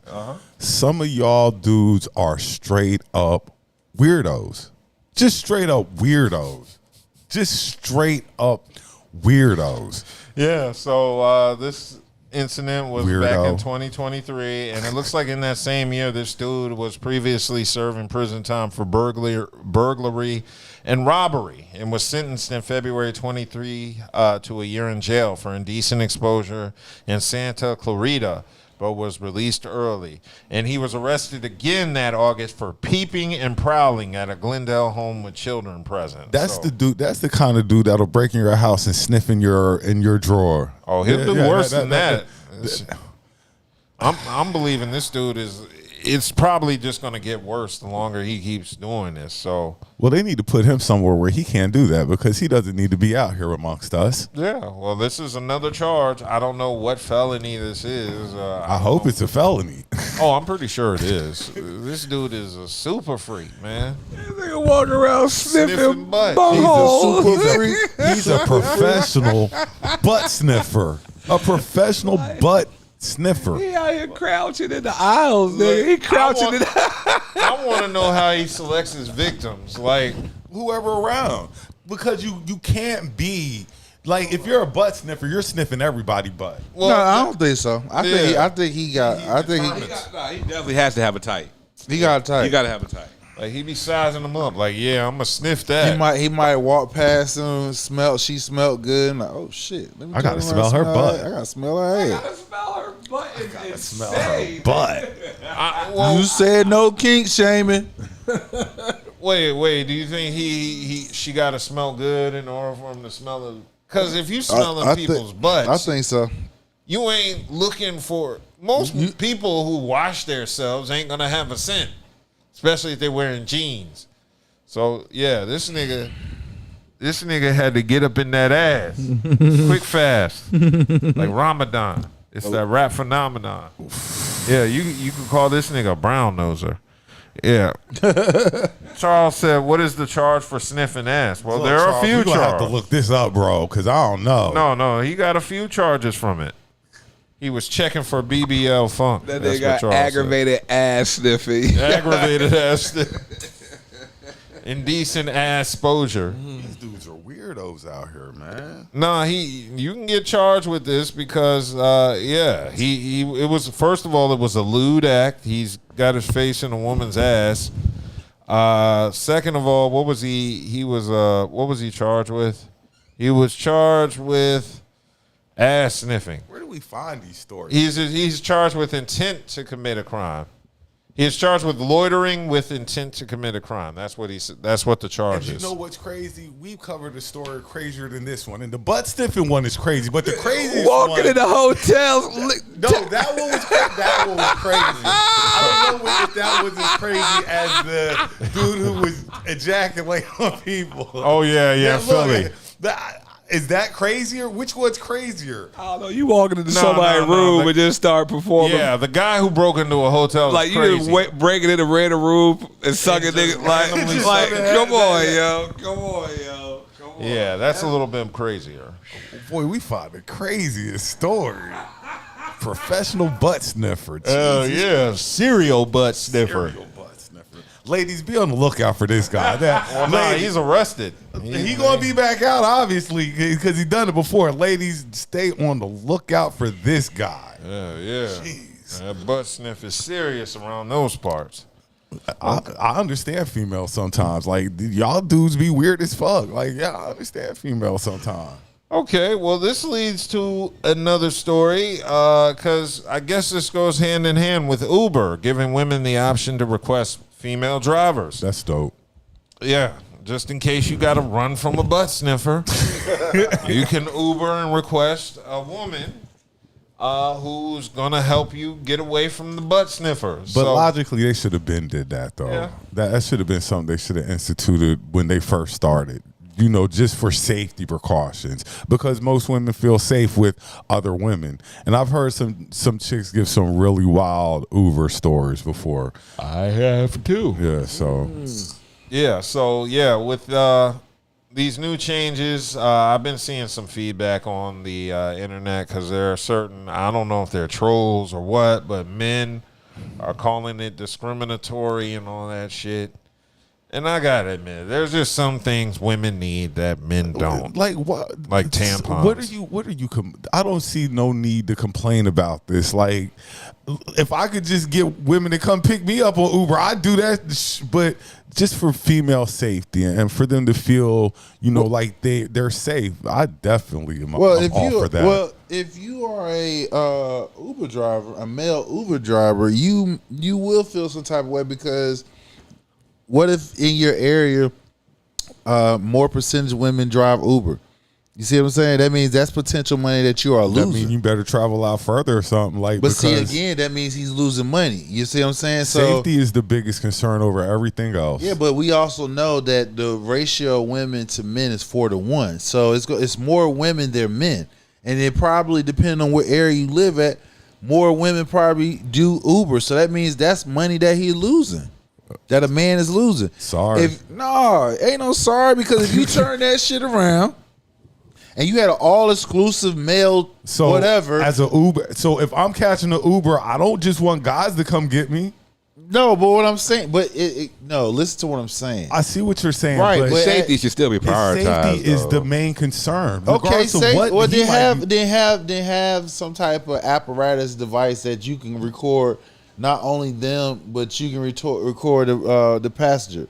Do that, but don't price the man out to where he can't make no money, and he shouldn't have to drive further out just so he can make some money. Because let's just say that he goes somewhere else, it's the same thing. So that means you really are forcing the men out of Uber. Do Uber Eats? Like I can't. I'm more concerned about safety more than anything else. But for the women to be comfortable, and that's what it's all about. Yeah, but with today's technology, safety, you can put safety there and still not cause your male drivers to lose money, potential income. That's all I'm just saying.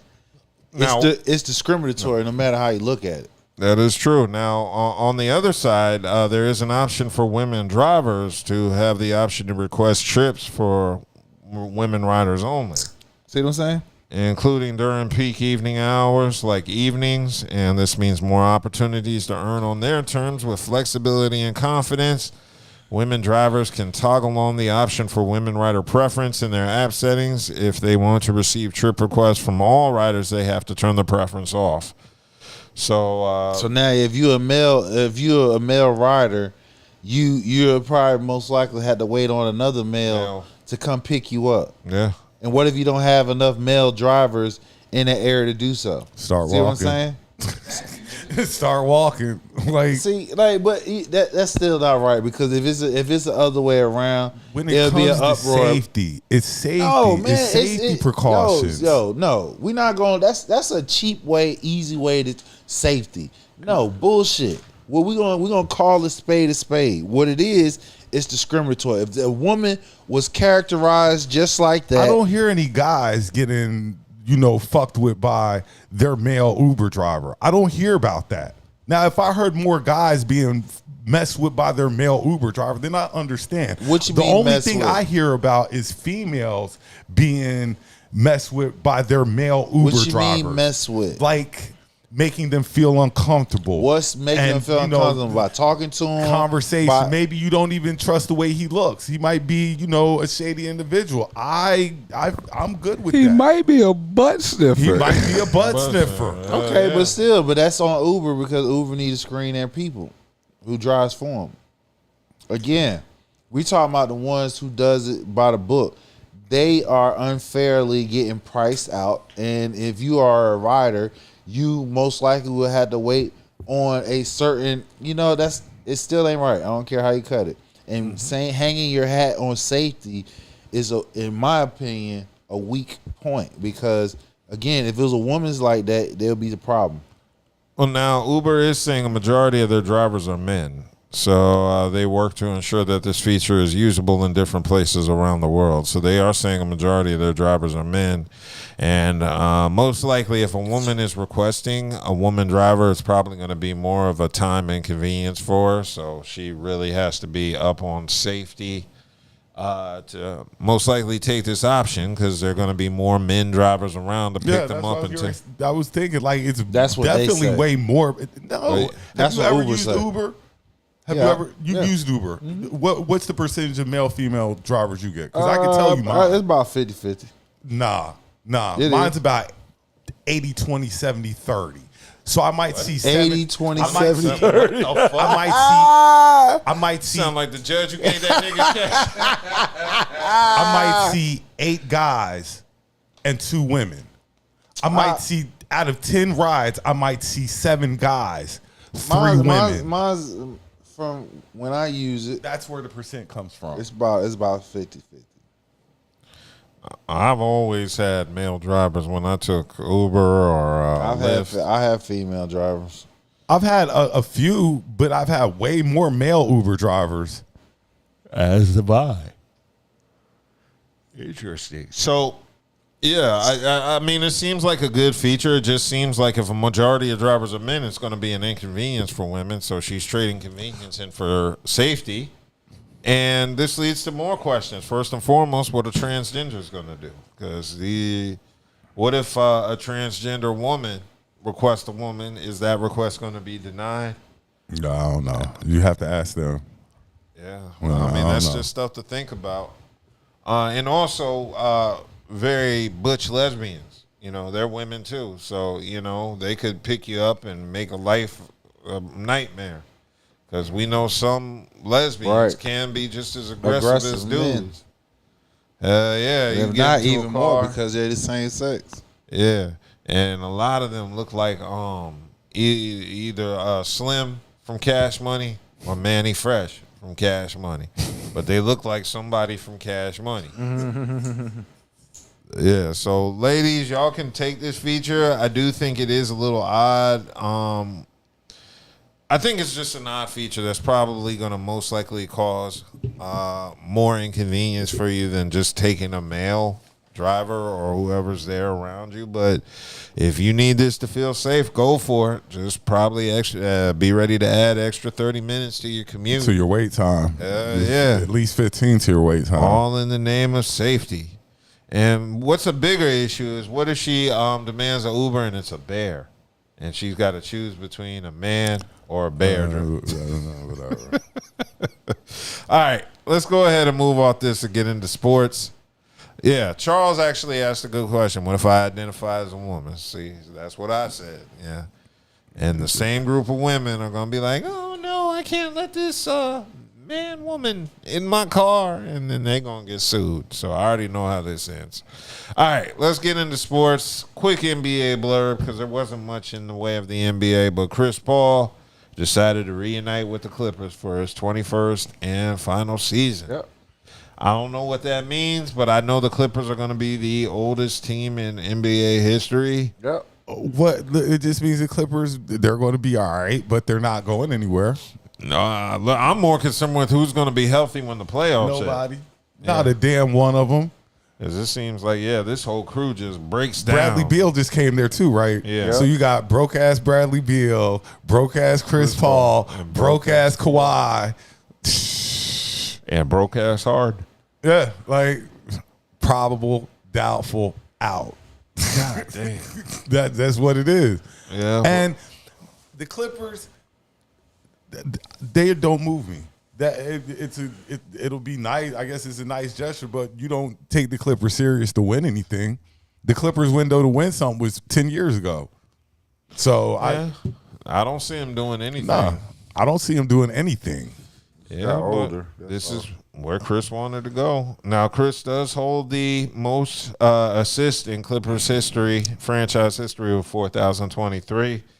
And he was there for 6 seasons. The Lob City Clips. Yep. And he was a 5-time All-Star there and was selected to 5 All-NBA teams, which is the most in franchise history, along with the most assists in franchise history. And every time it was time to go get it in the playoffs, I got to go. Everybody hurt. He turned into Lauryn Hill when the playoffs done. Everybody hurt when the playoffs kick off. But they are saying Chris is one of the most impactful players ever to wear a Clippers uniform. He probably is the most impactful. We talked where Chris Paul ranked that as a point guard, and he's top 10, but he's not. I don't even know if he's top 10 now. No, we said after I'm thinking about it, Chris Paul. When you think of point guards, you can think of probably 10 before Chris Paul. Okay, like I heard the question: would you take J. Kidd before Chris Paul? Yeah, I would take Jason Kidd over Chris Paul. So who we got? Isaiah. You're taking Isaiah over Chris Paul. You're taking Steph over Chris Paul. Taking Magic. Taking Magic. Magic gonna beat Chris Paul by his height. We're taking Stockton over Chris Paul. Nope. I'm taking Stockton over Chris Paul. I ain't taking Stockton over Chris Paul. I'm not even taking. I'm probably taking Rondo over Chris Paul. Hell no, Rondo can't shoot. Yeah, Rondo can't shoot. When I'm looking at the position of point guard and what the point guard's supposed to do, to spread the floor. Right.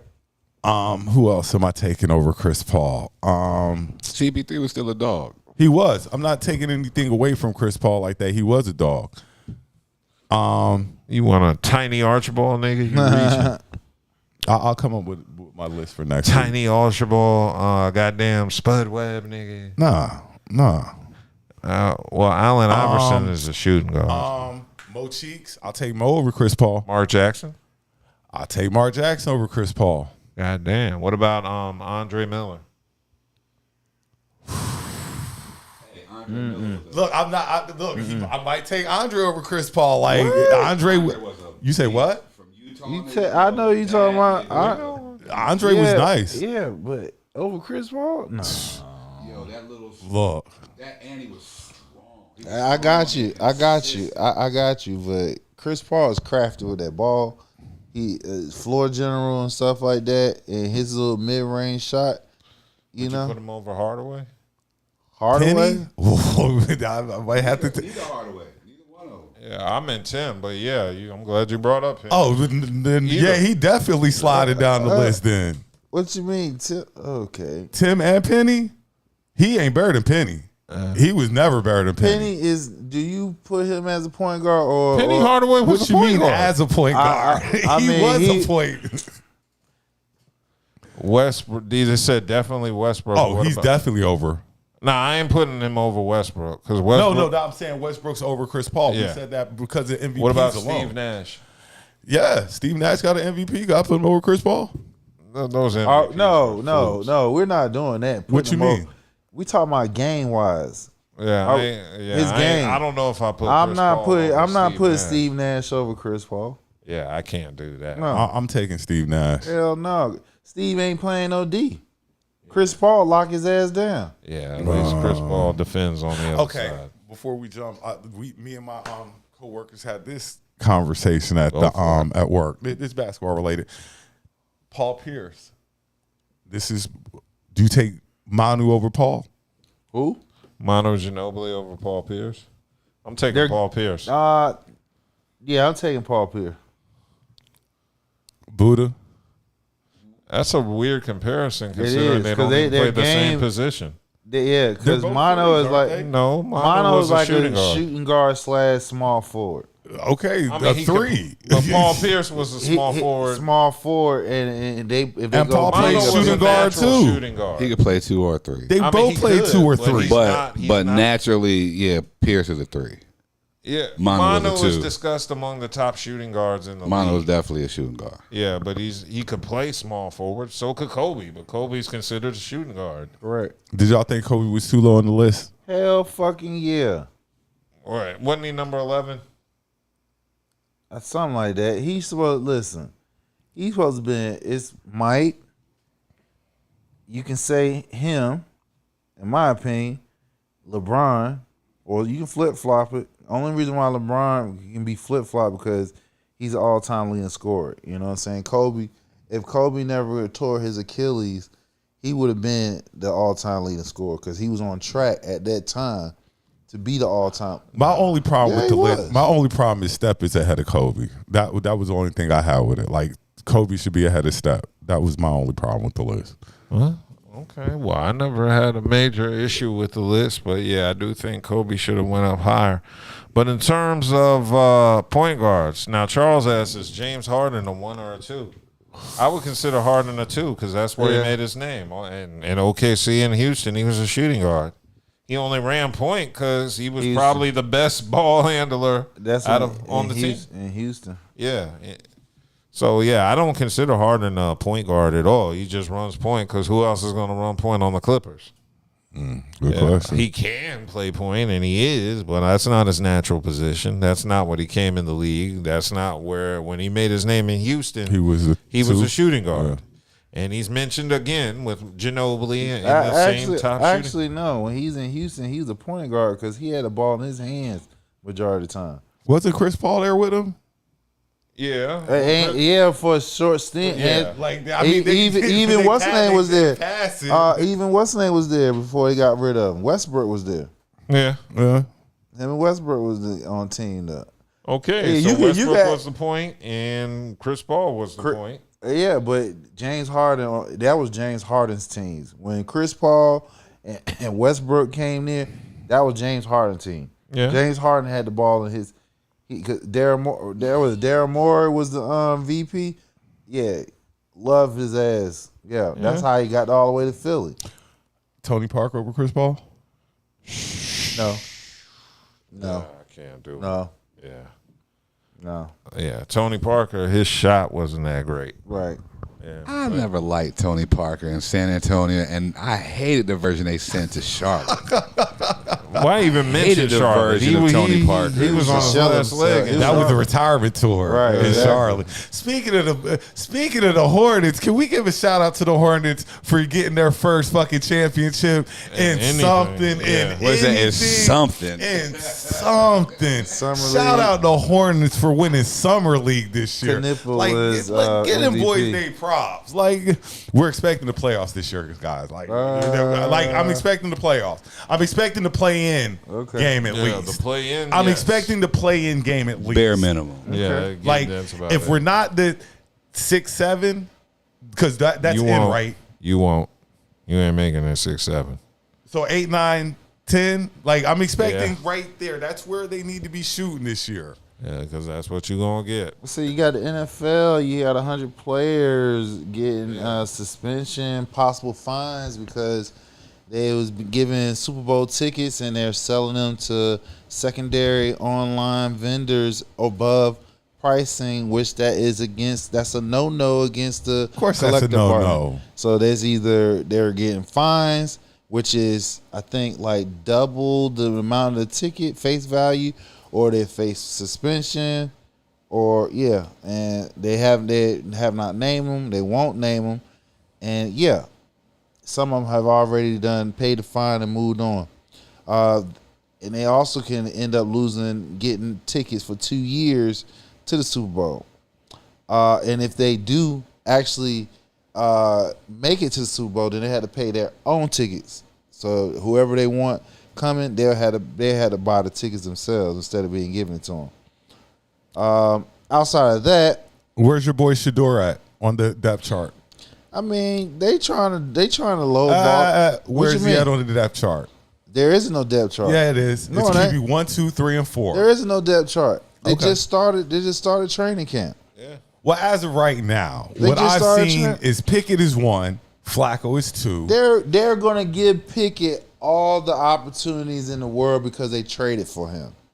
Unless Pickett don't performs well, Flacco, he's there just in making sure that the ship doesn't crash. Oh boy said he might keep all 4. What's the point? He said he might keep all 4. That's what trade, that's what baby. Some of them can be traded off if necessary, especially if somebody come out of there dominant. Yeah, they're You know? going to have to trade them all. You Trade can't them all. You can't keep that many quarterbacks. Right, but he'll be all right. Once he get on that field and he start doing what he doing, it's gonna be evident. You can't keep him off. You can't keep him off the. So are we still going with he's QB1 on day 1? Yeah. First week of the season, you're still sticking with QB1. You don't know what's gonna happen. Somebody might get hurt. He might ball out. You don't know. So I'm still on that train. Yep, QB1. What else? Your boy Will Levis, Cam Ward is starting.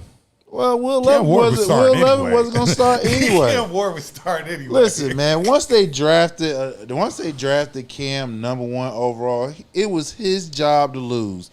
And Will Levis, after he fucked up last year, see, this is why Will Levis is gone. Because the previous quarterback they had got drafted, they traded him to Green Bay when Malik Willis. Yeah, exactly.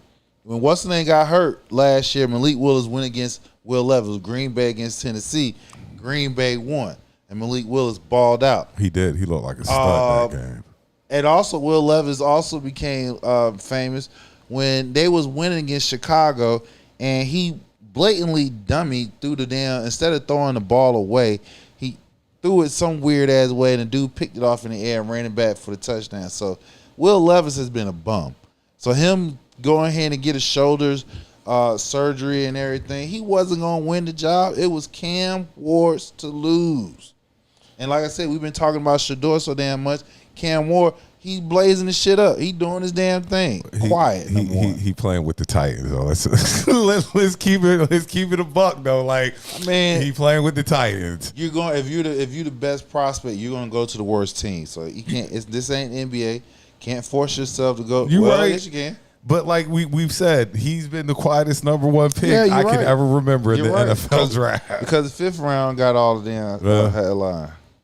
Yeah, and Cam said he's only worried about himself because they did a interview with him after Will declared himself, I guess, getting surgery. And Cam said, the only thing I'm worried about is Cam Ward. That's the only thing, because who's the backup? We don't even know. Will. Whoever coming in to replace Will. And Cam QB1. Right now, he QB1. He trotting out there to take that first snap at the beginning of the season. It was QB1 when they drafted him #1 overall. Yeah, and it looks like he's already won over fans with the Titans because he's at the facility at 5:30 a.m. every morning. So that impresses the fans, and it's going to be. I don't expect the Titans to do a lot, but he should have a decent rookie season though. Yeah, I mean, Early favorites for Rookie of the Year. Playing in the South. Cam Ward is your early favorite For Rookie of the Year. Damn, you put a lot of faith. I like. I mean, because I know about him because I seen him play when he was at Washington State. I seen him play when he was at Miami. I like the and kid from dude Vegas. can sling that ball. I like the kid at Vegas, Ashton Genty. I believe Genty's going to be Rookie of the Year. Didn't he go to the Raiders? Yeah, Vegas. I mean, he got shot because the Raiders with Pete Carroll likes to run the ball. So yeah, that's why I was he got saying. shot. I like Genty, but I do like Will too. I mean, I do like Cam too, though. Yeah, both of them are your hot tickets as far as Rookie of the Year based off of they will have a lot of touches. They will both will have opportunity to get a lot of touches. So yeah, those are your early favorites. Travis might be an early favorite too. Just all depending. Yeah. Depending on which side he plays the most on. Well, based off what early reporting is, they might strategically.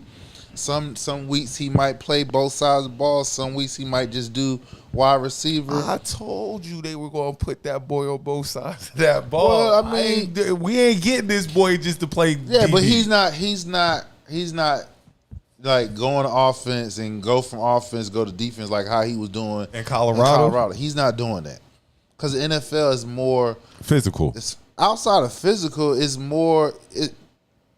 It's more. College is different because college, your athletic ability can separate you from somebody who's a technician. In the NFL, it's still the same, but a technician still has an opportunity to win, even though somebody has athletic ability. You feel what I'm saying? So it's different. It's a different beast because, like I said, if he's playing cornerback, they can put somebody who probably get third and catches or whatever, and just tell them to do a go route. All right. So this is a story I want to talk about. We forgot Paige Butner. We ain't even there yet. We get ready to talk about Cam Newton, bro. Sit still. Oh, we still talking football. Okay. Paige play college. Paige play WNBA. We gonna get there. We're talking about Cam Newton. Cam Newton made the news this week. He was in the news cycle this week, saying that Jalen Hurts wasn't a top 10 quarterback. I have no problem with that. Cam Newton's allowed his opinion. He's one of the better quarterbacks that the NFL has had in a while. But then that had me to think about, where is Cam a Hall of Fame quarterback? Because, and the reason I asked that is he says Jalen isn't, but Jalen is probably going to, right now he's on the doorstep of being a Hall of Fame quarterback. Oh, yes, he is. He went to 2 Super Bowls, won one. We'll just say he's on the doorstep. Okay. But I'm asking for Cam. Is Cam a Hall of Fame quarterback? I would like to think so. I would like to think so. Yeah. His hats are. Hats definitely are. I'm going to say this. I don't think he's a Hall of Fame quarterback. I think he's right there. I think if they would have won that Super Bowl, he's definitely in. Oh, of course. You telling me if he had a dove for the football? If he had to dove on that ball, I don't even know if they win the game. We keep saying if he dove on the ball and stuff like that, but they might not have won the game even if he dove on the ball. So obviously you have a problem with what he said. Nah, I'm just He's saying. upset because it's about Jalen Hurts. Nah, it's cool. He can pick where it's his opinion. I mean, but if you really want to be honest, he's telling the truth. Because, and this is not a knock on Hurts. It's not a knock on Jalen. He can't help it that his organization got him weapons and put him around him to where he doesn't have to do as much. So it's not a knock. But if you compare him to Patrick Mahomes, Pat Mahomes do a lot more than Jalen Hurts. He's dependent on more to make certain decisions, certain plays, et cetera, et cetera. Now, again, and that's based off of supporting cast. Pat Mahomes, all he got is Travis Kelce. Jalen Hurts. Rashee Rice don't play? He didn't hurt. He was hurt. He was hurt last year. Hollywood Brown was hurt last year. All his top receivers was hurt last year when y'all played them in Super Bowl. You know what I'm saying? So but now, they were hurt before they got the Super Bowl. But they played the season right. Rice got hurt like in the beginning of the year. They played the season, and that's what I'm saying. Like, it's cool, but see what? Name me the receivers Jalen Hurts had the first Super Bowl run. Name them. When he went to the Super Bowl and was on the verge of winning MVP before he got hurt. Name the players that he had. Of course I can, because I'm not a Philly fan. Okay, so that's the point. Can you? How? Quez Watkins, Jalen Reagor, and Devontae. Devontae was probably he was a rookie. Yeah. Now, nobody says nothing about that. That core of people that he drug to the Super Bowl. Then, I mean, that's like the same core that Cam drug to the Super Bowl. You're right. In that case, in that situation, yeah, he did more. He did more, and he played at an elite level. But this Super Bowl run, he played at elite level. So let's get that straight. But he's not counted on more to do as much as other quarterbacks around the league because of the personnel that he has around him. So again, it's not a knock on Hurts that his organization makes sure that he has a good personnel around him. But if you compare him to some other top end quarterbacks, he doesn't have to do much. He got a lot of weapons. So what Cam was saying was true. He's a game man. You put Justin Herbert in your top 10 with a straight face. But Justin Herbert, if you put the numbers, Justin Herbert numbers are better than Hurts. They are. He throws the ball 1,000,000 times. They should be. He's counting on more to do more because of the supporting cast that he has. If you look at everybody else supporting cast that he has rated higher than Hurts has the best supporting cast out of everybody.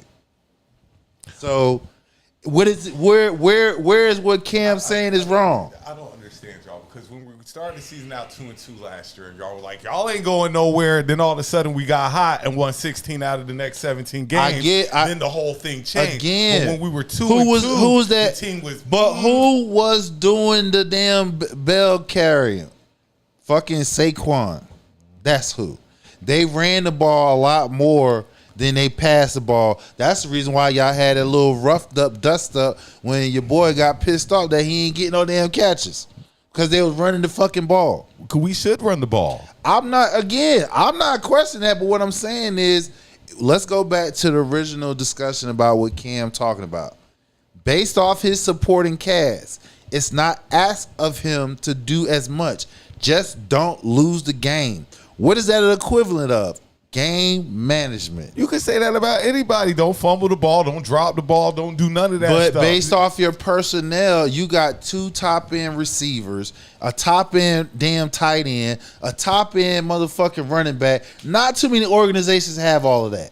Like I say, and I'm one of the guys who, if I say it, I believe I should be able to say it to your face. So if I ever see Cam, no disrespect. It's not. I mean, stuff like it's that. His opinion. And I respect his opinion. And remember what he said. His opinions are for entertainment. Yeah, I respect Cam, and he's one of the greatest quarterbacks that I've ever seen. He's not personally. But I don't take that. I don't take what he see. This is where I'm like, where's the uproar about what he's saying? Because what he's saying, if you really look at it, he's telling the truth. You just asked to not to lose a game. You're not asked to go out there and throw it. Your boy barely throw it over 20 times a game.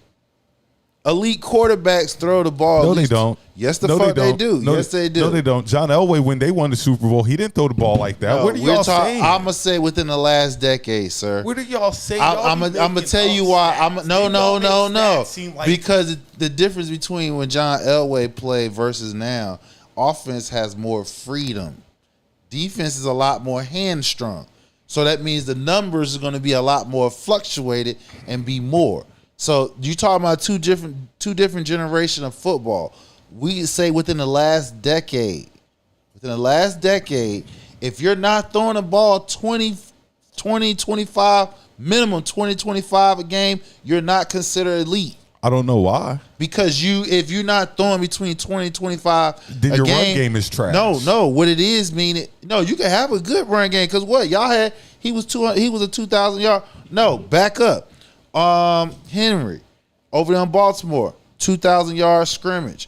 What Lamar put up. He had over 3,500 yards passing. He had his touchdown to interception How many ratio. games did Lamar miss? Say what? How many games did Lamar miss? Because I know Jalen missed the last 3. I don't think he missed none. Okay, Jalen missed 3 games.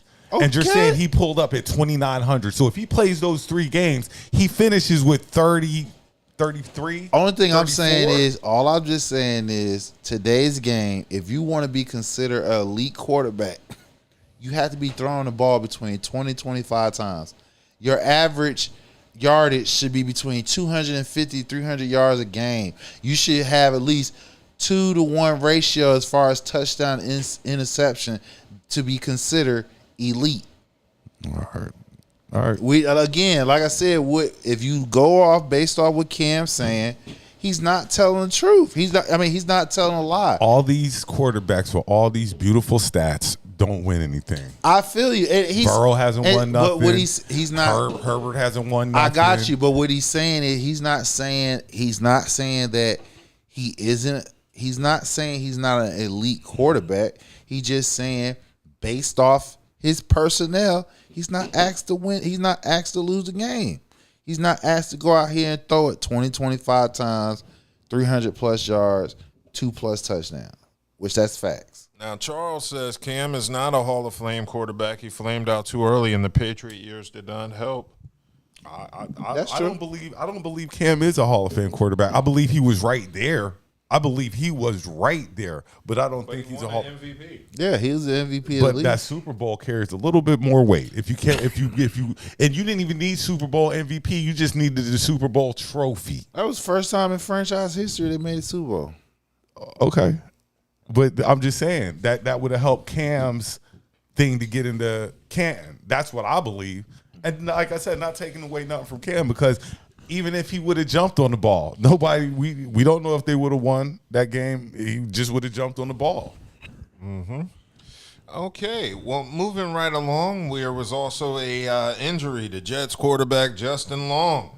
Who? I mean, Justin Fields. My fault. Look, who like who?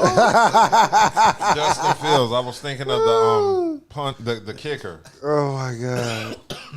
Yeah, What's wrong with him? Yeah, so Fields, he was carted off. What was it, last week? It was really bad. At least we thought. No, he just had sprained toe. Sprained toe. Yeah. Didn't he have to be airlifted? No. Who was it that had to be airlifted? From the Jets? Not from the Jets. Somebody had to be airlifted. I know. Well, it's injuries all over the league, because I know Miami burned their cornerback. He got torn an ACL. I mean, take your pick. I mean, it's going. This is the time where injuries is going to happen. Okay, it was Miami Dolphins offensive lineman Bayron Matos was airlifted to a hospital after suffering an injury on Wednesday. And it occurred during the final minutes of Dolphins' first day at training camp.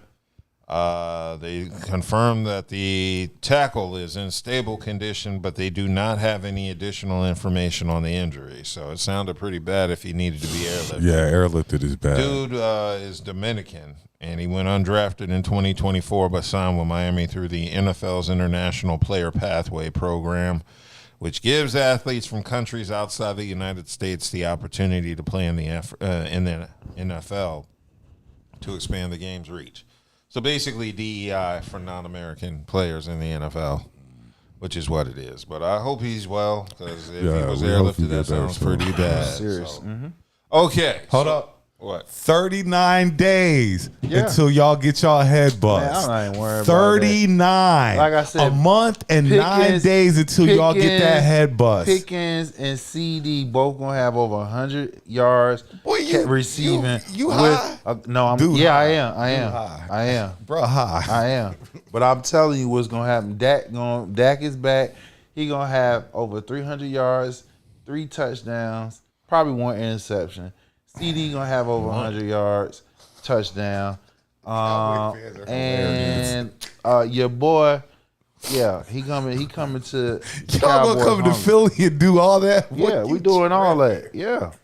So after y'all lose week 1, y'all not losing. We not losing. After y'all lose week 1, we're not losing. We're gonna beat y'all when y'all get y'all championship rings. Yeah. After we drop our banner on our head and beat y'all. Beat y'all. Nah. Okay.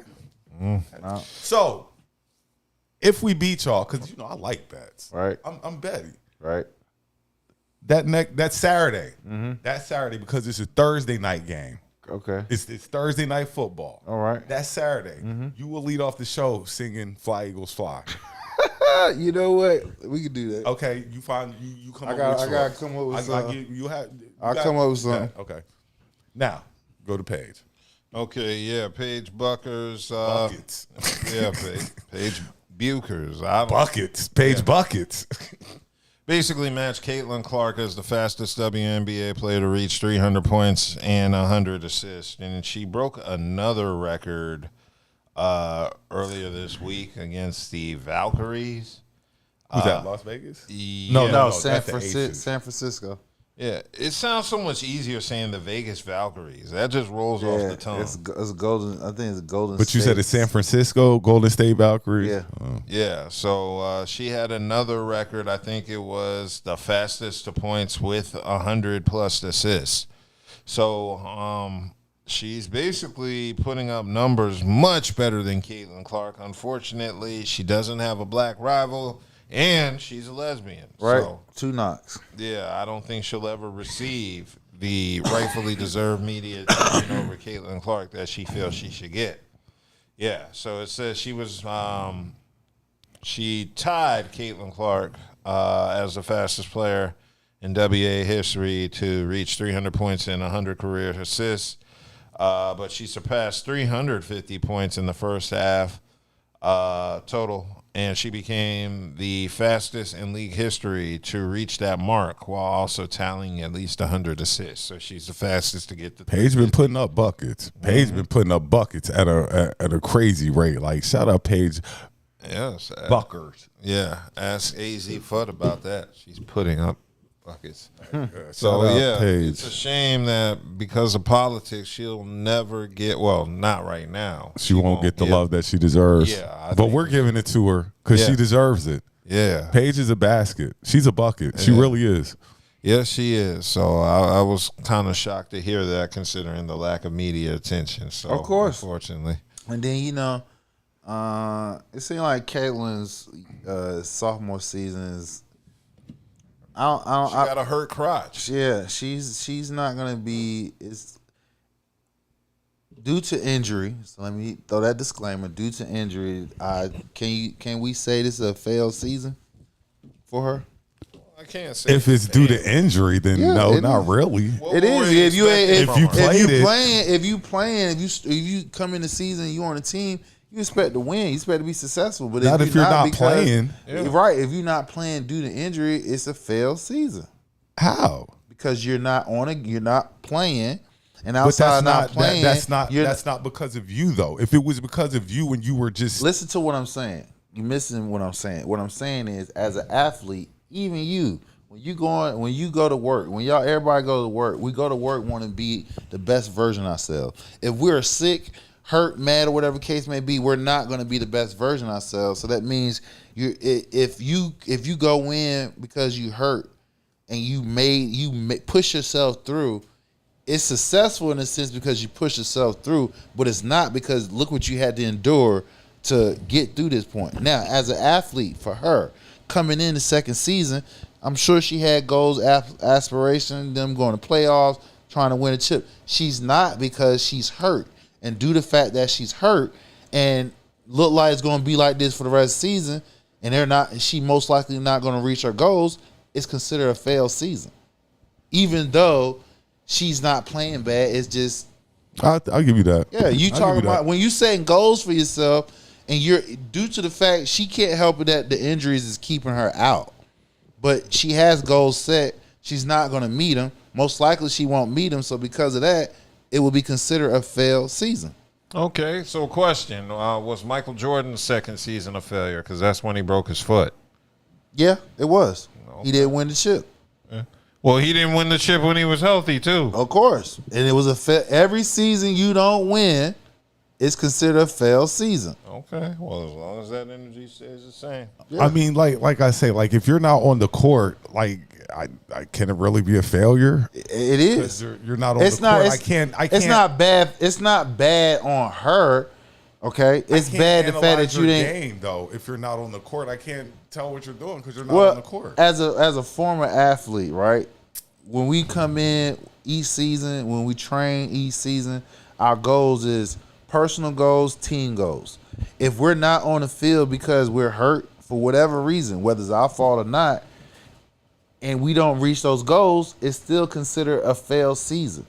Whether it's not the fact that you did bad, it's, even though we know that the injury, you didn't reach your goals. That's it. All right, that sounds fair. Cool. Were there any other topics y'all wanted to cover before we? Yeah.